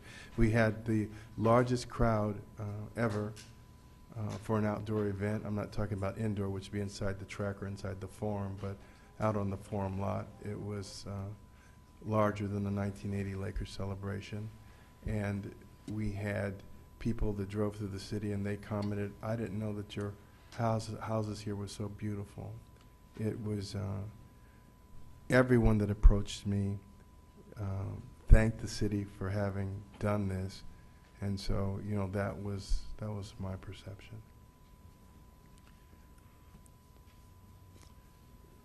CI2.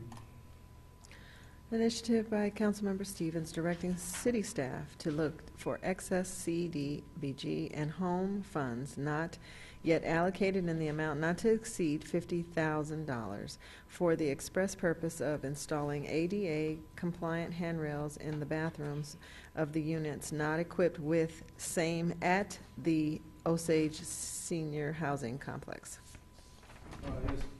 Yes, colleagues, my understanding is that residents at Osage Villas are being asked to pay for handrails to be installed in their units at the Osage Villas. Now, the Osage Villas is a project that came before the Inglewood City Council some years ago for approval.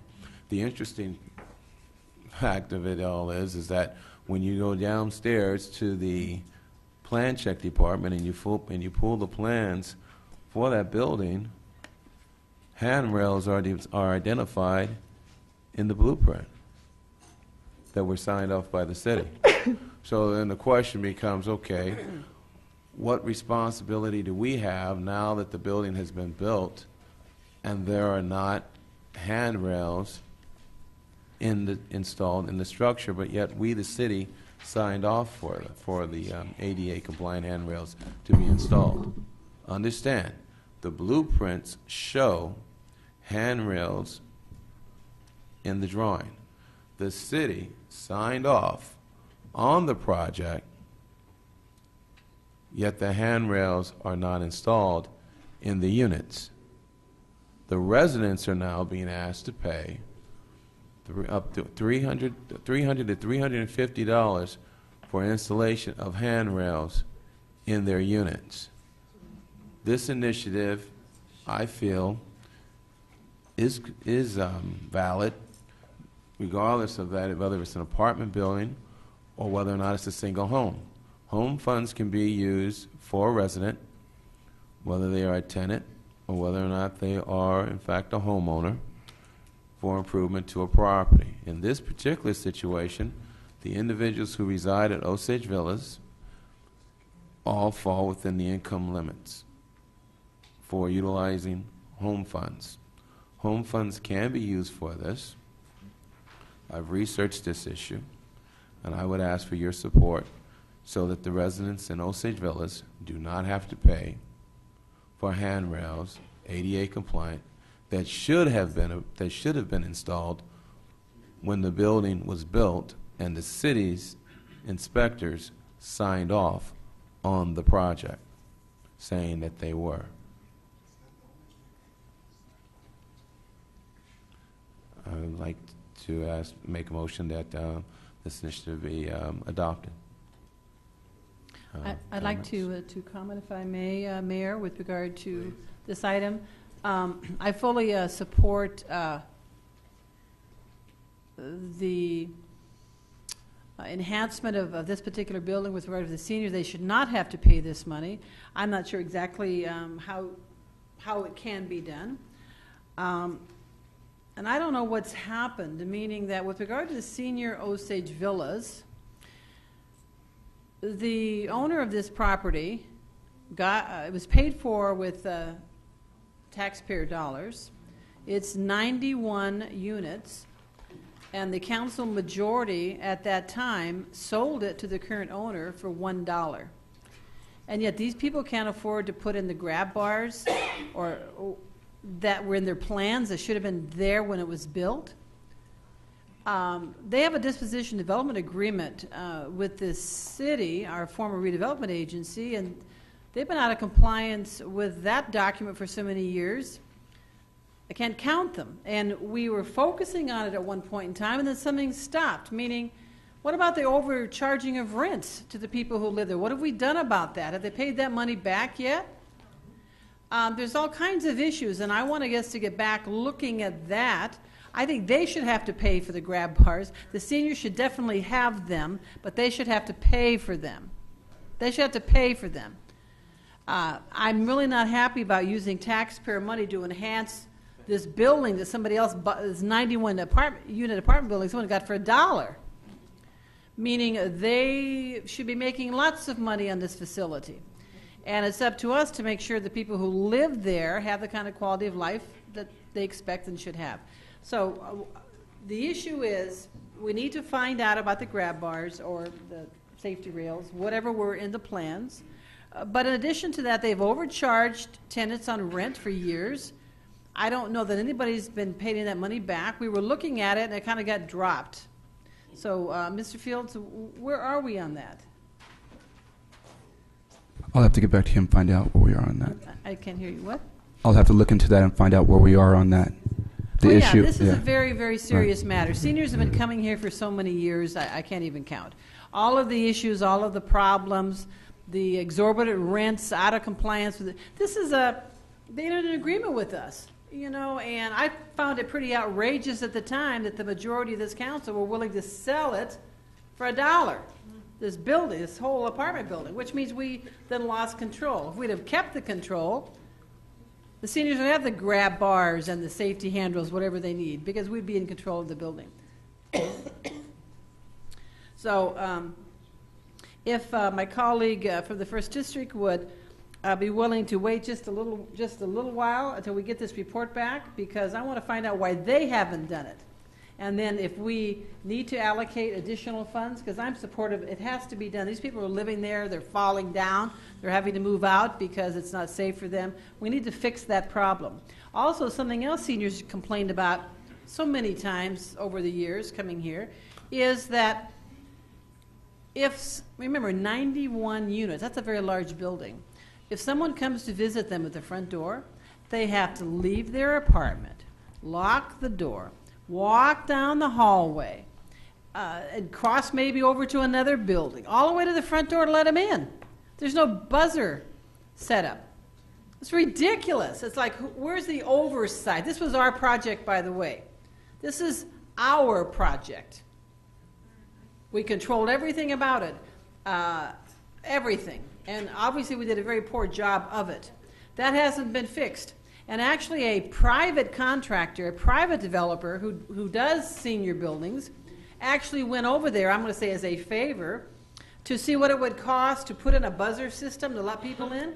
And it was very nominal. A very nominal amount of money. They refused to do it.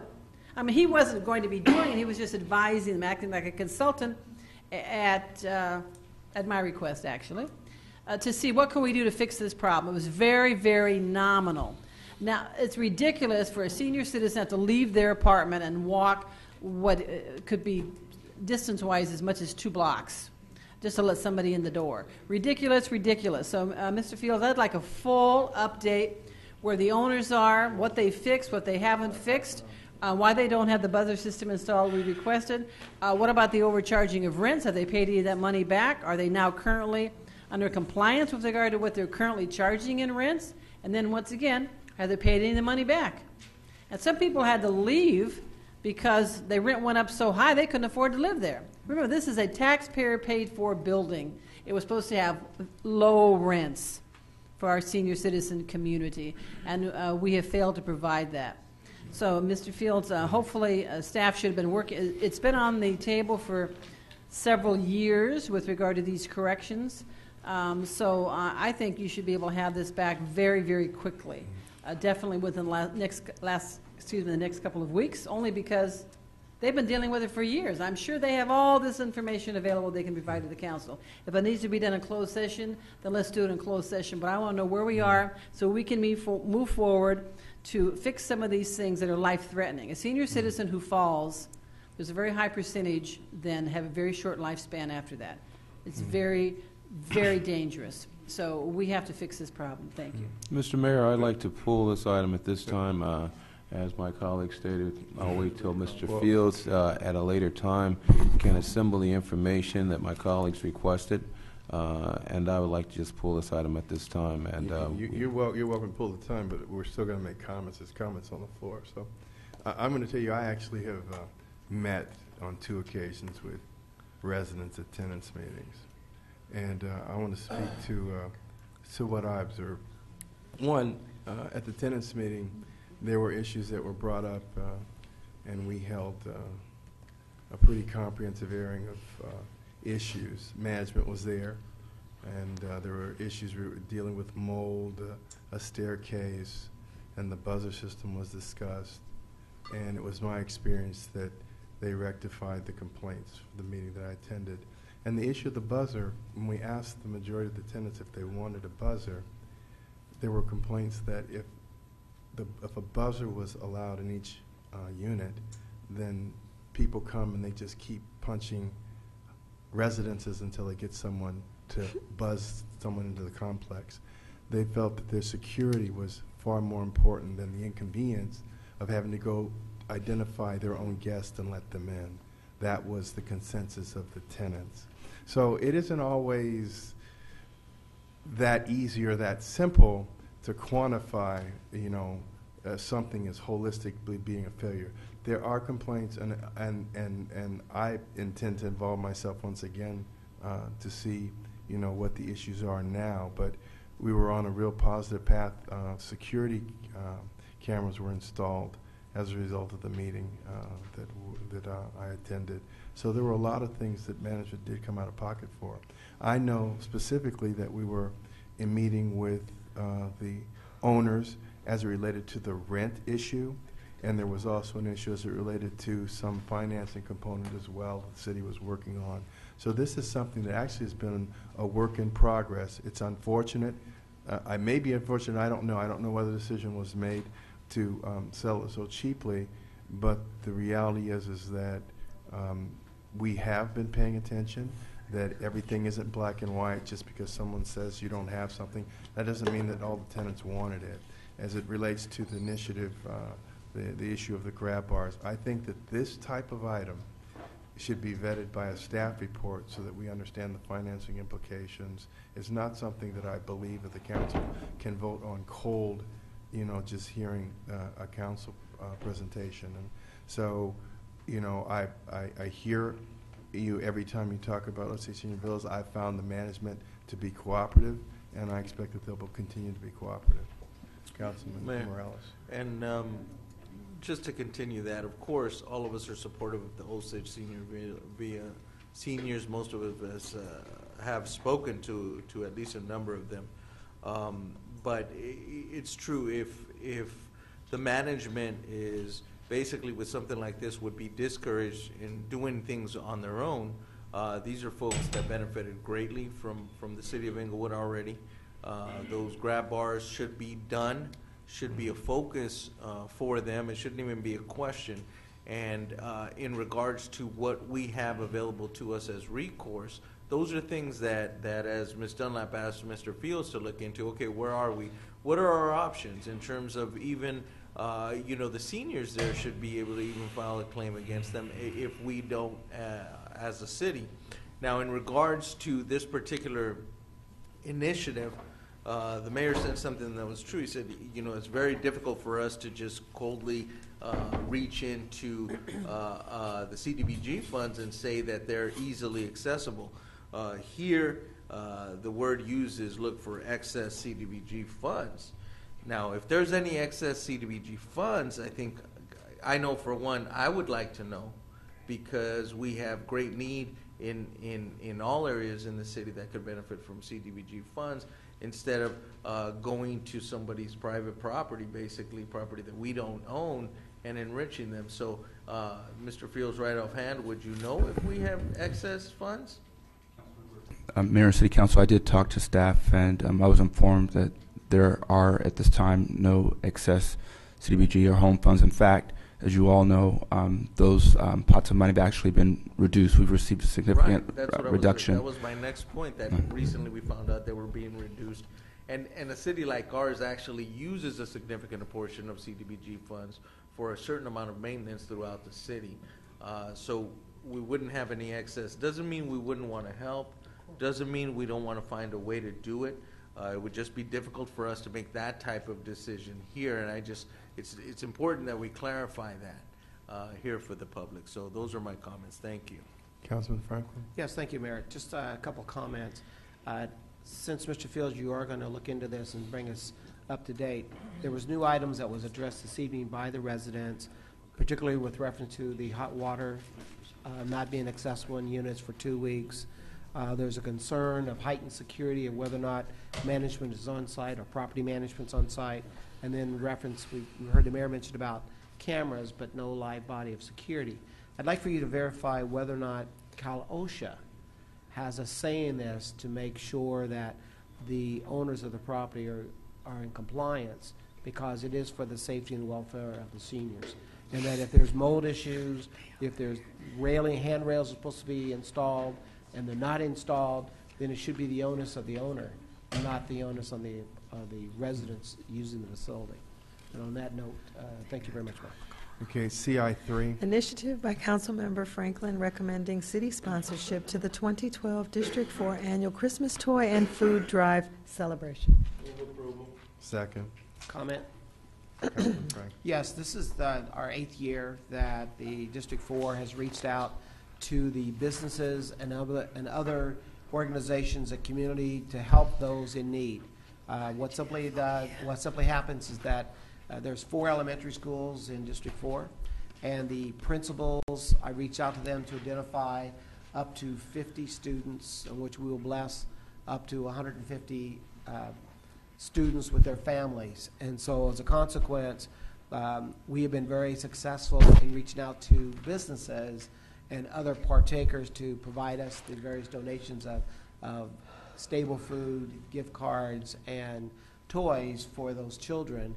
And we've been very successful the last several years of having a surplus that's gone into the city's own outreach for children of need citywide, as well as assisting the PAL program. And so this would be another arm of reaching out at no cost to the city. This simply is an authorization that I have the authority to do this, and I welcome to be able to do this again for the 8th year. Thank you, Mayor. All right. I have a comment. Councilwoman Dunlap. Yes, just for the public's information, I would appreciate my colleague from the 4th District to give, add a little more information with regard to why the city needs to sponsor it. I mean, you mentioned something about it, but because they don't know, they'll just, well, why isn't he just doing this? Why is it coming to the city? Because it says we're not spending any money on it. So maybe if you could add a little bit with regard to why is it you're seeking this action? What's the purpose? If I can, Mayor? Please. Yes, I have met with the city attorney for the last 8 years on this matter, and that there is a limited restriction of how much funding or product can be received by a single donor to the council, but not if it's given to the city.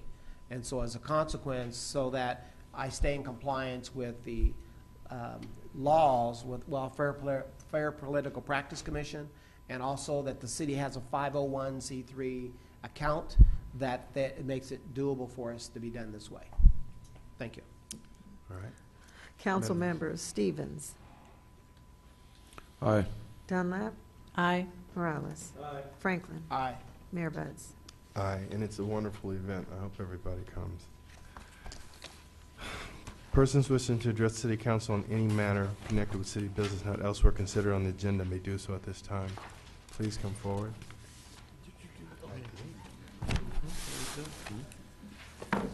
My name's Alfonso Parker, Jr., 6667 Vietnam veteran. As you know, I've spoken up here. In the paper just last week, the VA came out and they transferred all veterans over to the Board of Appeals in Washington, D.C. There was an audit done by the VA of a 14% error in their processing. Independent processing organization came up with 38%. The Veterans Appeal Board, when they get the cases that come before them, they are rejecting 73% of the denials that the Veterans Administration around the country is doing. Don't that tell you people something's wrong? Now, what they have said, this was in the news article on TV the other night, I think the 8th of, after the Tuesday after the election, and they did an article on the TV on a veteran. But anyway, the justification for it, for the VA, is that, well, we've been processing these veterans all these years, and we haven't been reading all the sheets. We've just been top sheeting the files. Well, you don't top sheet a file. I'm a company clerk, CEO, company clerk, operator company. I know everything. If I didn't know, I'd better damn well find out, because nobody else can do it but me. You don't top sheet. First of all, top sheets, and your military records, for you people don't know, there are 2 sheets on top, and they're the same. It's your DD-214, which is separation from your active duty. You have 6 years of obligation. You go home with that. You don't get your discharge until 6 years of completion. That comes to you in the mail automatically. What they're saying is they've been trashing your DD. When they say top sheeting, that's code for they've been trashing your DD-214s to deny you your service-connected benefits. And now they closed their records down and said, okay, we forwarded everything to Washington, D.C., Board of Appeals. Don't call us anymore because we have nothing more to do with it. Now, ladies and gentlemen, I've been screaming around here. I call it that. Most of you don't know these veterans are hurting. You know it. You got them in your family. They're drunk under bridges because they can't come home, because they can't take care of themselves, because the government won't give it to them. Somebody put me on TV. You put everybody else on. I know what they're doing. I can walk you through it since the VA was formed in 1930. I can show you how they've been doing it. And this is treason. You cannot do this under the Constitution within these borders. And like drug dealers, they need everybody, military, private, that had a hand or touched the file at that VA. They should have, like Barney Madoff and all that, freeze their assets because those gains were ill-gotten under violating the Constitution. Freeze their assets or anything that people got. Put me on TV. I'll show you what. And it's not just me. This is every veteran.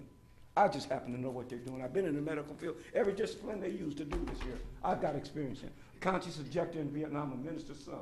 Went there and came back, and you're looking at me. Faced everything, and even my own comrades had a problem with me being a conscious objector. Because if I didn't have a weapon to protect him, they weren't going to protect me. Put me on TV. I'll bust this thing. Enough is enough. Sir? Yes, sir. You got it. All right. We'll close public comment. No, please, Mr. Brown.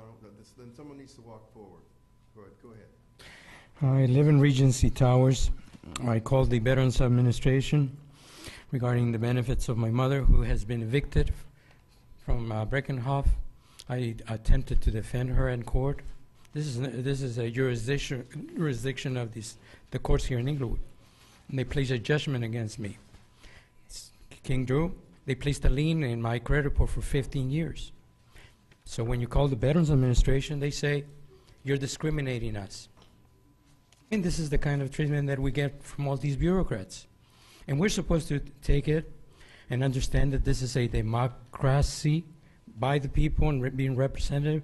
We're being forced, stalled. And I'm going to give you just an example. I called Mr. Stevens during the week because they came at the Regency Tower with dogs to sniff on our beds to see if they're bed bugs. I had to throw the mattress so they would not come in, and they insisted they would come in.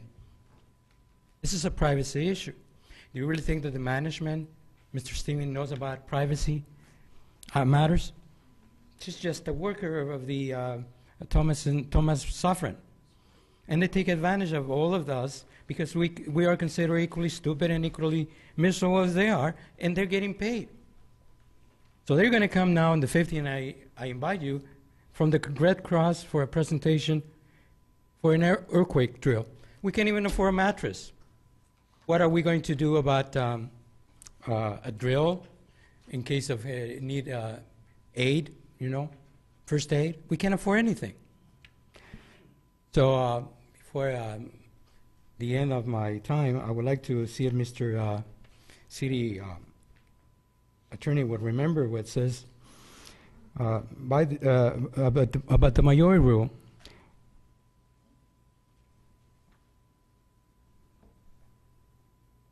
By this system, the people check off their state of dependence just long enough to select their masters.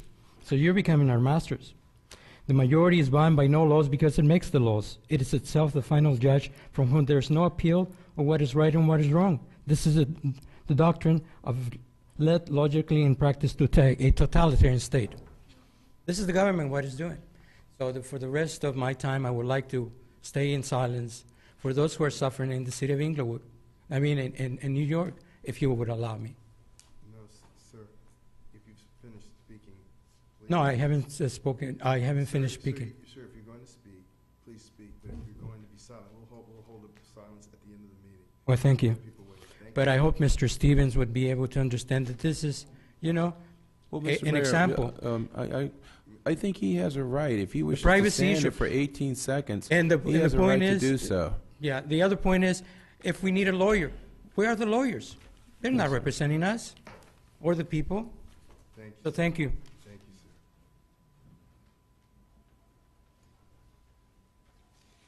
you, sir. Mr. Mayor, Council, my name is Joseph Texera, District 1.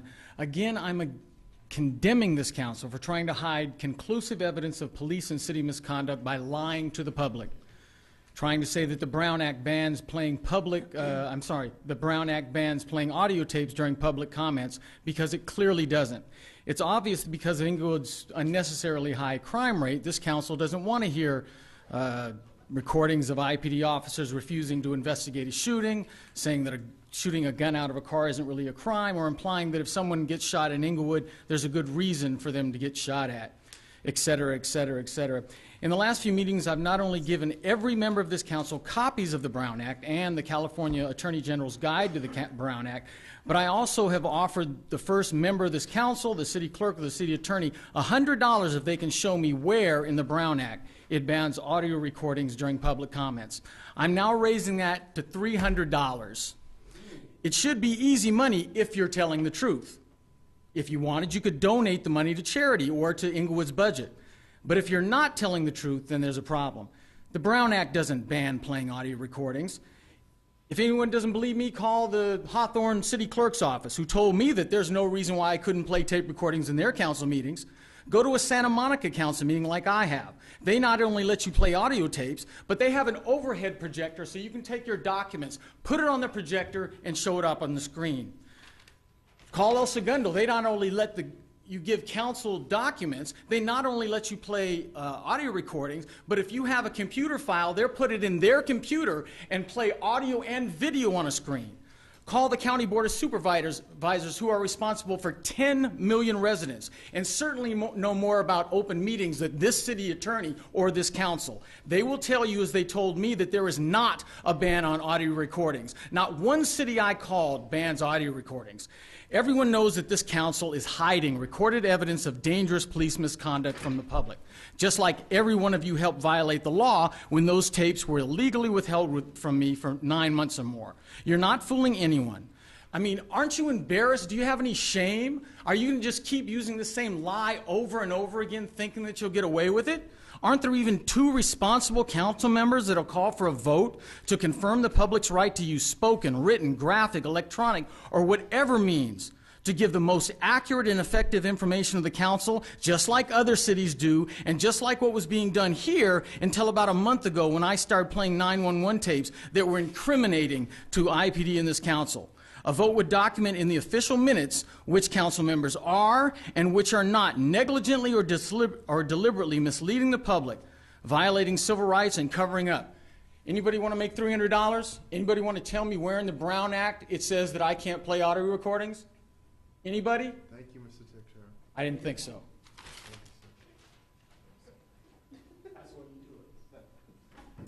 Well, council members, you've proven time and again, haven't you? Haven't you?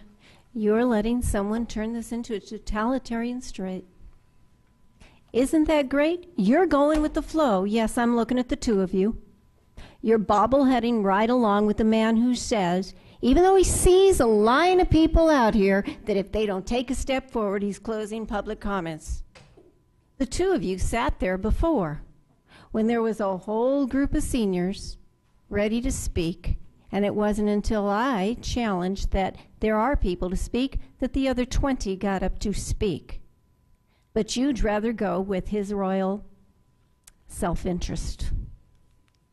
Isn't that a shame? How pathetic, how sick, how disgusting. And you know what?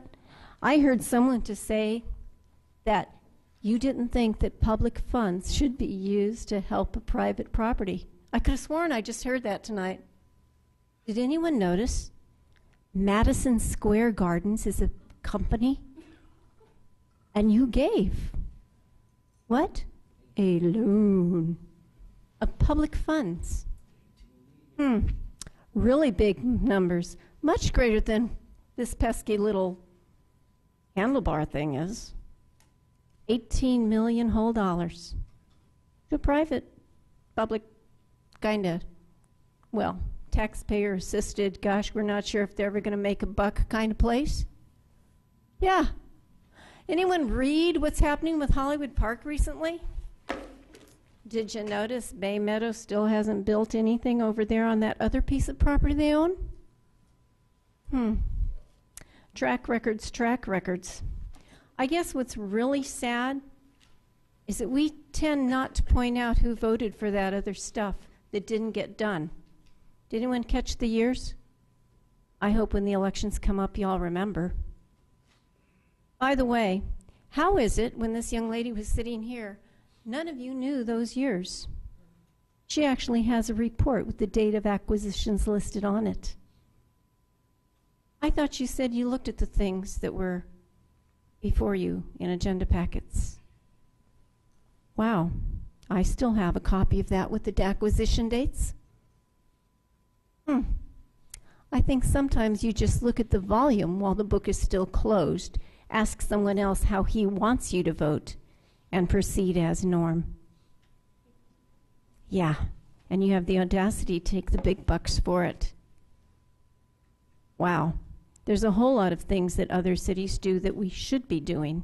Unfortunately, in Inglewood, all we have to do is put something on the ballot and say it's for the children, and we'll vote for it, won't we? Nobody knows how long or how much, but rubber stamp it.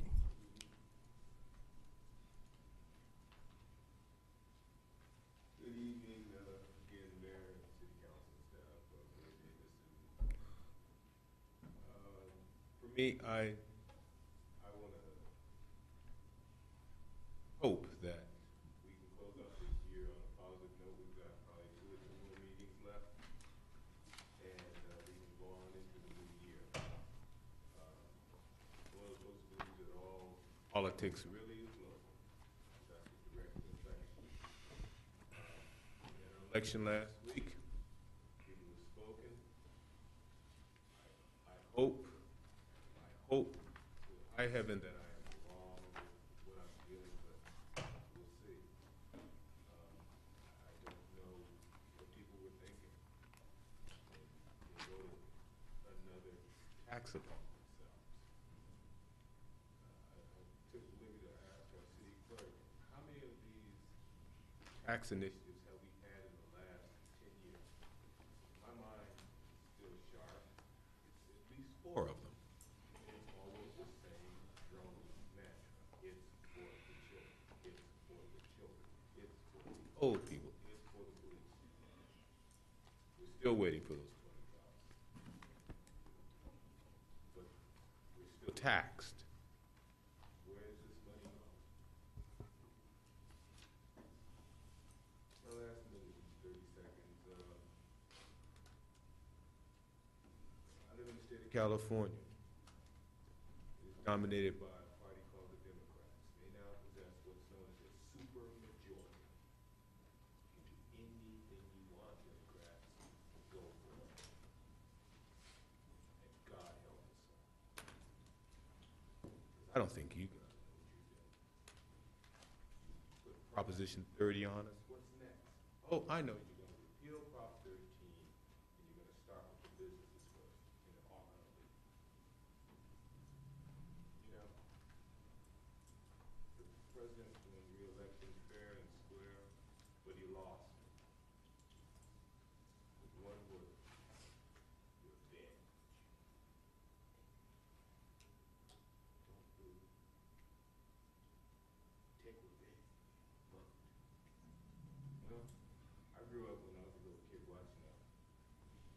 science fiction series called Star Trek.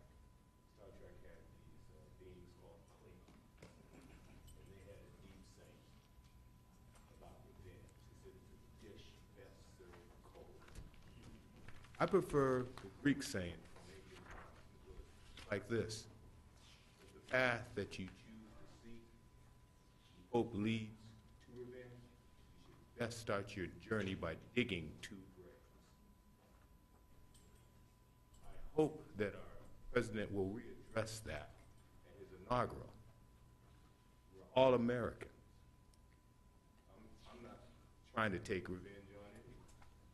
He shouldn't have asked anyone to take revenge. It's very disappointing. Thank you for your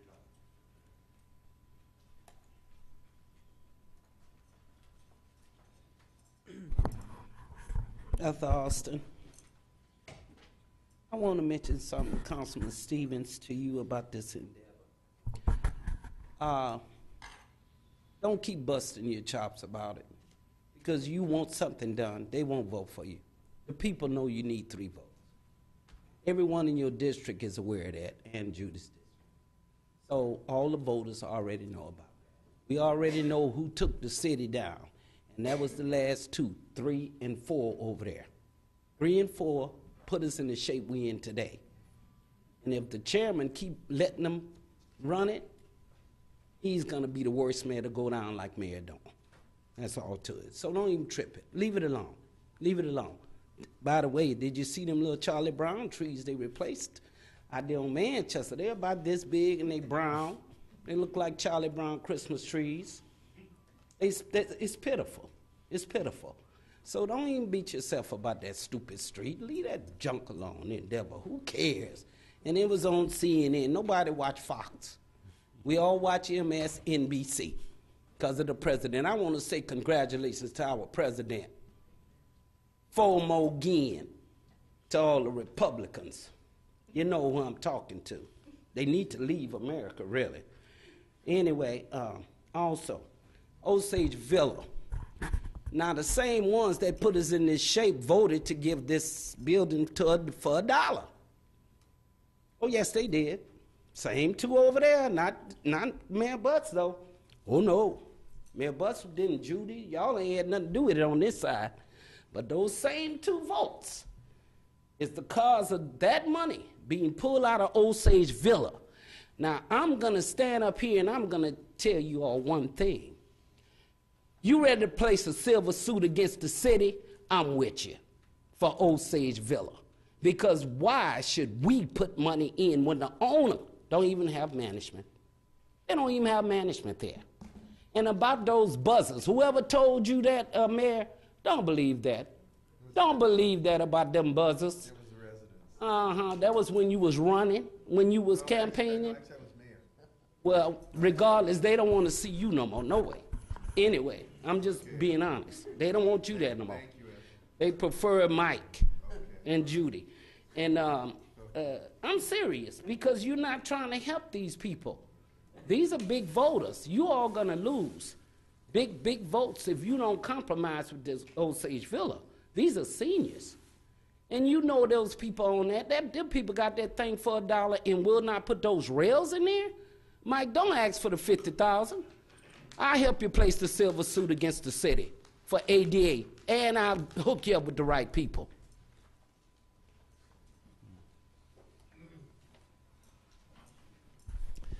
My name is Willie A.G., and I live in the beautiful city of Inglewood. And I pay plenty taxes. I have never been on welfare in my life, and I don't intend to get on there, because I do for myself. I don't need nobody to do nothing for me. I know people in Osage Village could buy me 2 or 3 times. If they want railing, what's going to stop them from going and putting them in there? If they decide to leave, they can take them out. I have to pay for everything in my house. Don't nobody come in there and give me nothing. I want to thank the 3 people on this council here that's been denigrated by the naysayers. You keep on doing what you're doing. You keep doing what you're doing, and this city will progress like it is progressing. And as far as Madison Square Garden is concerned, Madison Square Garden is going to bring billions to this city. And that's a fact. $50,000 at Osage, what's it going to do for the city? Absolutely nothing. It's time for people to stand up and start doing things for themselves. Coming up here every night, every Tuesday night, begging, what's the city going to do for me? It ought to be what you going to do for the city. That's where it should be. Staff, you did a fantastic job tonight on the agendas. Keep up the good work. Don't pay the naysayers any attention. Just keep doing what you're doing. It's going to pay off. And I hope April hurry up and get here. Thank you.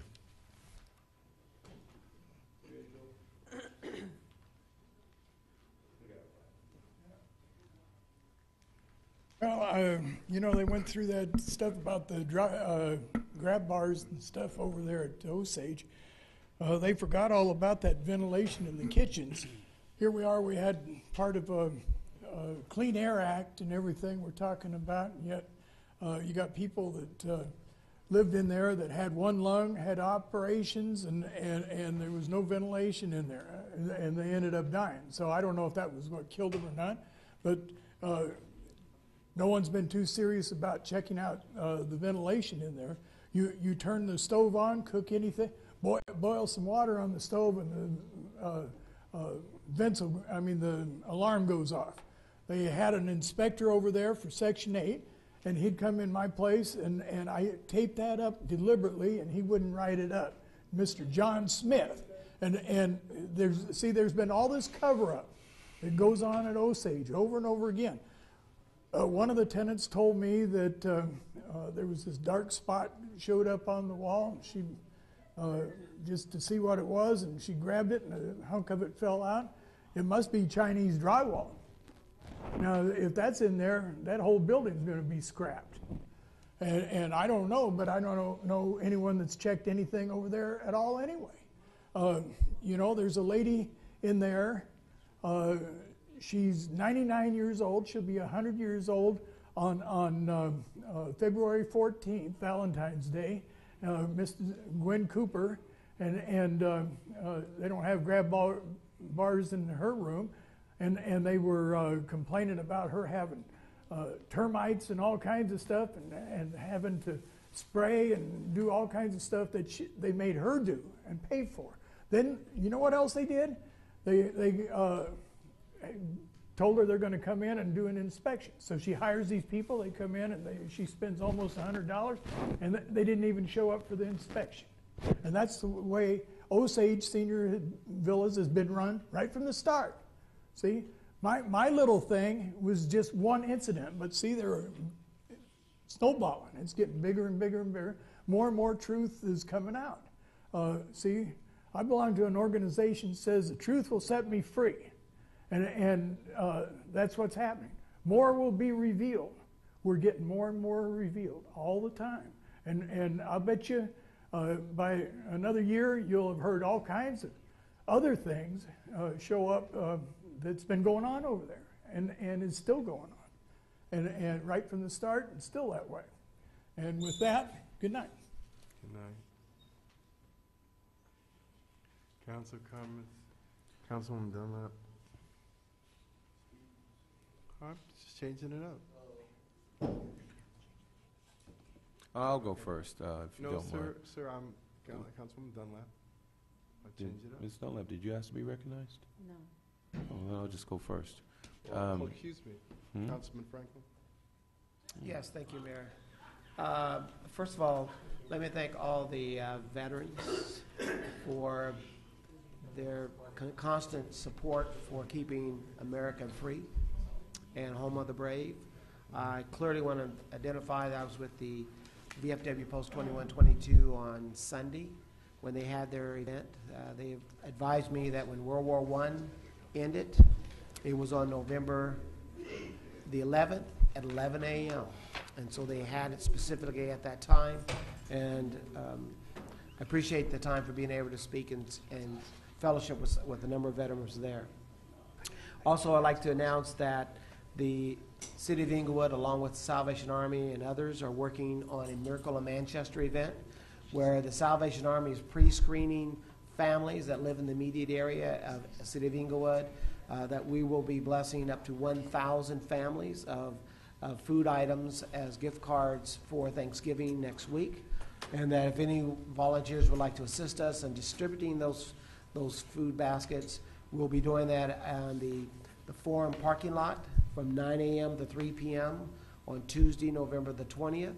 If you are a resident that are in need and that you meet the financial restrictions that become eligible for these baskets, I encourage you to go to Salvation Army sometime this week. Also, I want to acknowledge that the market that has been closed for a number of years, known as City Farms, has now been changed to Northgate Market. That is on 108th and Prairie, and it will have its grand opening tomorrow morning at 8 a.m. And I'm proud to say that when I did my visit earlier today, that it was in fact well attended and well received by local residents and contractors that helped put that store back together, and it's outstanding. Finally, Mayor, I'd like for you to close the meeting in honor of 2 District 4 residents who have passed on. Mr. Darrell, D-A-R-R-E-L-L, goes with the nickname of Happy Harrison. He recently was killed in a vehicle accident while he was riding his motorcycle on the freeway. His motorcycle stopped working, but was in the fast lane and he was hit. Last is Annie, A-N-N-I-E, Brett, B-R-I-T-T, Whitehead. She's been a longtime resident in her mid-90s who's passed on by natural causes. But she has a number of properties she's owned in District 4 and was a very strong advocate, a block club captain on Atkinson Street. And that she's just passed on. If you'll close in honor of those 2, I'd appreciate it. I will. Councilman Stevens? Yes, just a question, Councilman Franklin. Is that Happy that lived over by the 105 freeway with the trailers and the boats and everything? That is correct. Is that right? Yes, sir. Wow. Okay. Well, sorry to hear of his passing. Just for clarity, my initiative that I brought forward, I'd just like to read this to the public. Subject, initiative by Councilmember Stevens directing city staff to look for the excess CDBG or home funds not yet allocated, Mr. Fields. Not yet allocated. That's not yet allocated in an amount not to exceed $50,000 for the express purpose of installing ADA compliant handrails in the bathrooms of the units not equipped with the same at the Osage Senior Village, Senior Villa Senior Housing Complex. So it's clearly stated, not yet allocated is what I wrote. Not existing funding. Also, when we were speaking, Mr. Falco, and you were asked about the amount of money that was issued, and you stated that $12.50. Crossroads will collect a sum of $12.50 on behalf of the city of Inglewood for each report. That's correct, and also that there would be a $10 fee, of course, to any person who will then requested a copy. That is correct, but the way that you stated it was as though Carfax was going to be actually paying the money to the city of Inglewood. The $12.50 is actually only being paid for by the insurance companies or law firms or anyone else who wishes to utilize the services of the city of Inglewood's system. See, the free system that they're providing us is the city of Inglewood system. Carfax has their own, and what I was drawing attention to was that we should, in fact, be charging Carfax for our documentation, for our manpower that, in fact, is doing as they've always done, keyed in the information. But why should Carfax receive that for free? Simply because they're giving us a system? Because it says very clearly, Inglewood agrees to allow Crossroads to share VIN and other crash data with Crossroads partner Carfax. And Carfax charges any person who purchases a car, if they request, to a fee for use of this information. They're making a profit. My point was, why shouldn't we, in fact, participate also? The document also states on line 5, it says, this is vehicle only, VIN level data that assists Carfax with their and consumer services programs. That's their consumer services program. Them making a profit. And provides the users of those services with timely and accurate information about a vehicle. We're at time, Council. And so my point, ladies and gentlemen, is that, yes, it is a battle. I appreciate Ms. Austin's words, but the fight goes on. And all I ask for is clarity. All as I ask for is for staff, city manager, and you, Mr. Mayor, to just simply Stevens, it's abide by the people, do by the charter. Here, all of us is equal. All of us are here as Councilman equals. Stevens, you're at time, And sir. let's simply change the tone of these meetings, sir. Councilman Stevens, you're at time, sir. Councilwoman Dunlap. Yes, thank you, Mayor. Mr. Fields, several items from this meeting. And I do hope, I know that there are staff here in the building who are listening and watching in these proceedings, and yet information oftentimes, that actually very frequently, that I ask for, I never get. I'm going to repeat just from this evening. I would like to have the Osage Senior Villas closed session update as soon as possible, hopefully within 2 weeks, only because staff's been working on it for several years. I want the principles associated with the Crossroads software.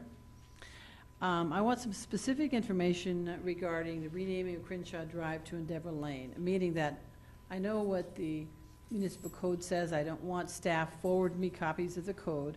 I want staff to take a look at the code themselves with regard to Crenshaw Drive and say, well, what could we do to do this renaming process? And what is the time frame? Does it have to go to planning or whatever? Secondly, or actually fourth, I asked quite a long time ago, actually over the years, but I asked of you just within the last month or so regarding an agenda item to develop bike routes, a master plan in the city of Inglewood. We cannot get grants, get the money we should have allocated to our community because we don't have an official bike route. And until we get the bike route, we're missing out on a lot of money. We have presentations regarding the environment and all of these things, and yet we really don't do anything. A bike route is very important to this community, and we need to have that on the agenda coming up as soon as possible. Also, Mayor, for 2 meetings in a row, I've heard you say that there are people who didn't want the Endeavor to come through Inglewood. Well, I don't know who these people are. I've never heard anyone say that. Everyone was always excited about the Endeavor coming through Inglewood. Everyone I ran into, well, then, I'm like I say, I don't know who you talk with because everyone wanted the Endeavor to come through Inglewood. Does that mean that there were not people who were unhappy with 100-year-old trees being cut down? Yeah, there were some people unhappy, but they didn't say we don't want the Endeavor because of it. The point is, I'm just saying that, and then you also made a statement tonight, and you said at the last meeting, that staff didn't know the astronauts were going to be at the program, at the forum. And that's not true either.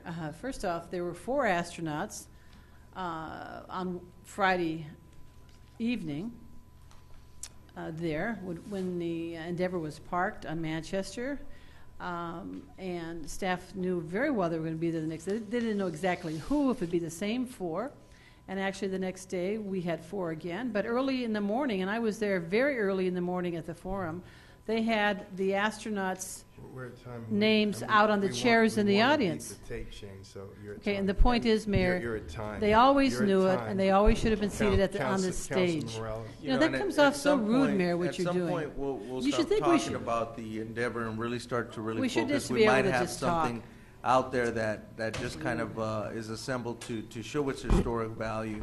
At some point, you know, we'll start to talk about it like it was something that happened here that was positive instead of really poking at that date. Now, it's very, for instance, if someone was asked to set up a meeting tomorrow for 20 people, there would just definitely be something that came out wrong. Either the invites didn't go out right, maybe the chairs weren't set up. So now you're talking about an event for 10,000 people coming through the cities. So those are things that we could always nitpick, but the truth of the matter is, we're very proud of that event, and everybody up here seems to now be able to speak of it positively, even though it wasn't always the case. So, real briefly, want to congratulate Councilman Franklin for the Northgate Market. I know he played a great deal in that happening, and the residents are extremely excited. Want to apologize for the veterans. I didn't make it out to their event first time in all my years here. I missed it, but I definitely want to thank them for all their service throughout our history. Thank you. In the last minute, I want to clarify again. I'm talking about in the planning phase for the event. Staff was unaware whether or not astronauts would be present. The Science Center did not know that, and I'm going to say that again. And there were people that didn't want it to happen that are so glad it did happen. So I'm just glad it was such a positive event. And I want to close the meeting in the name of Daryl Happy Harrison and Anna Brett Whitehead. Thank you very much. We're adjourned.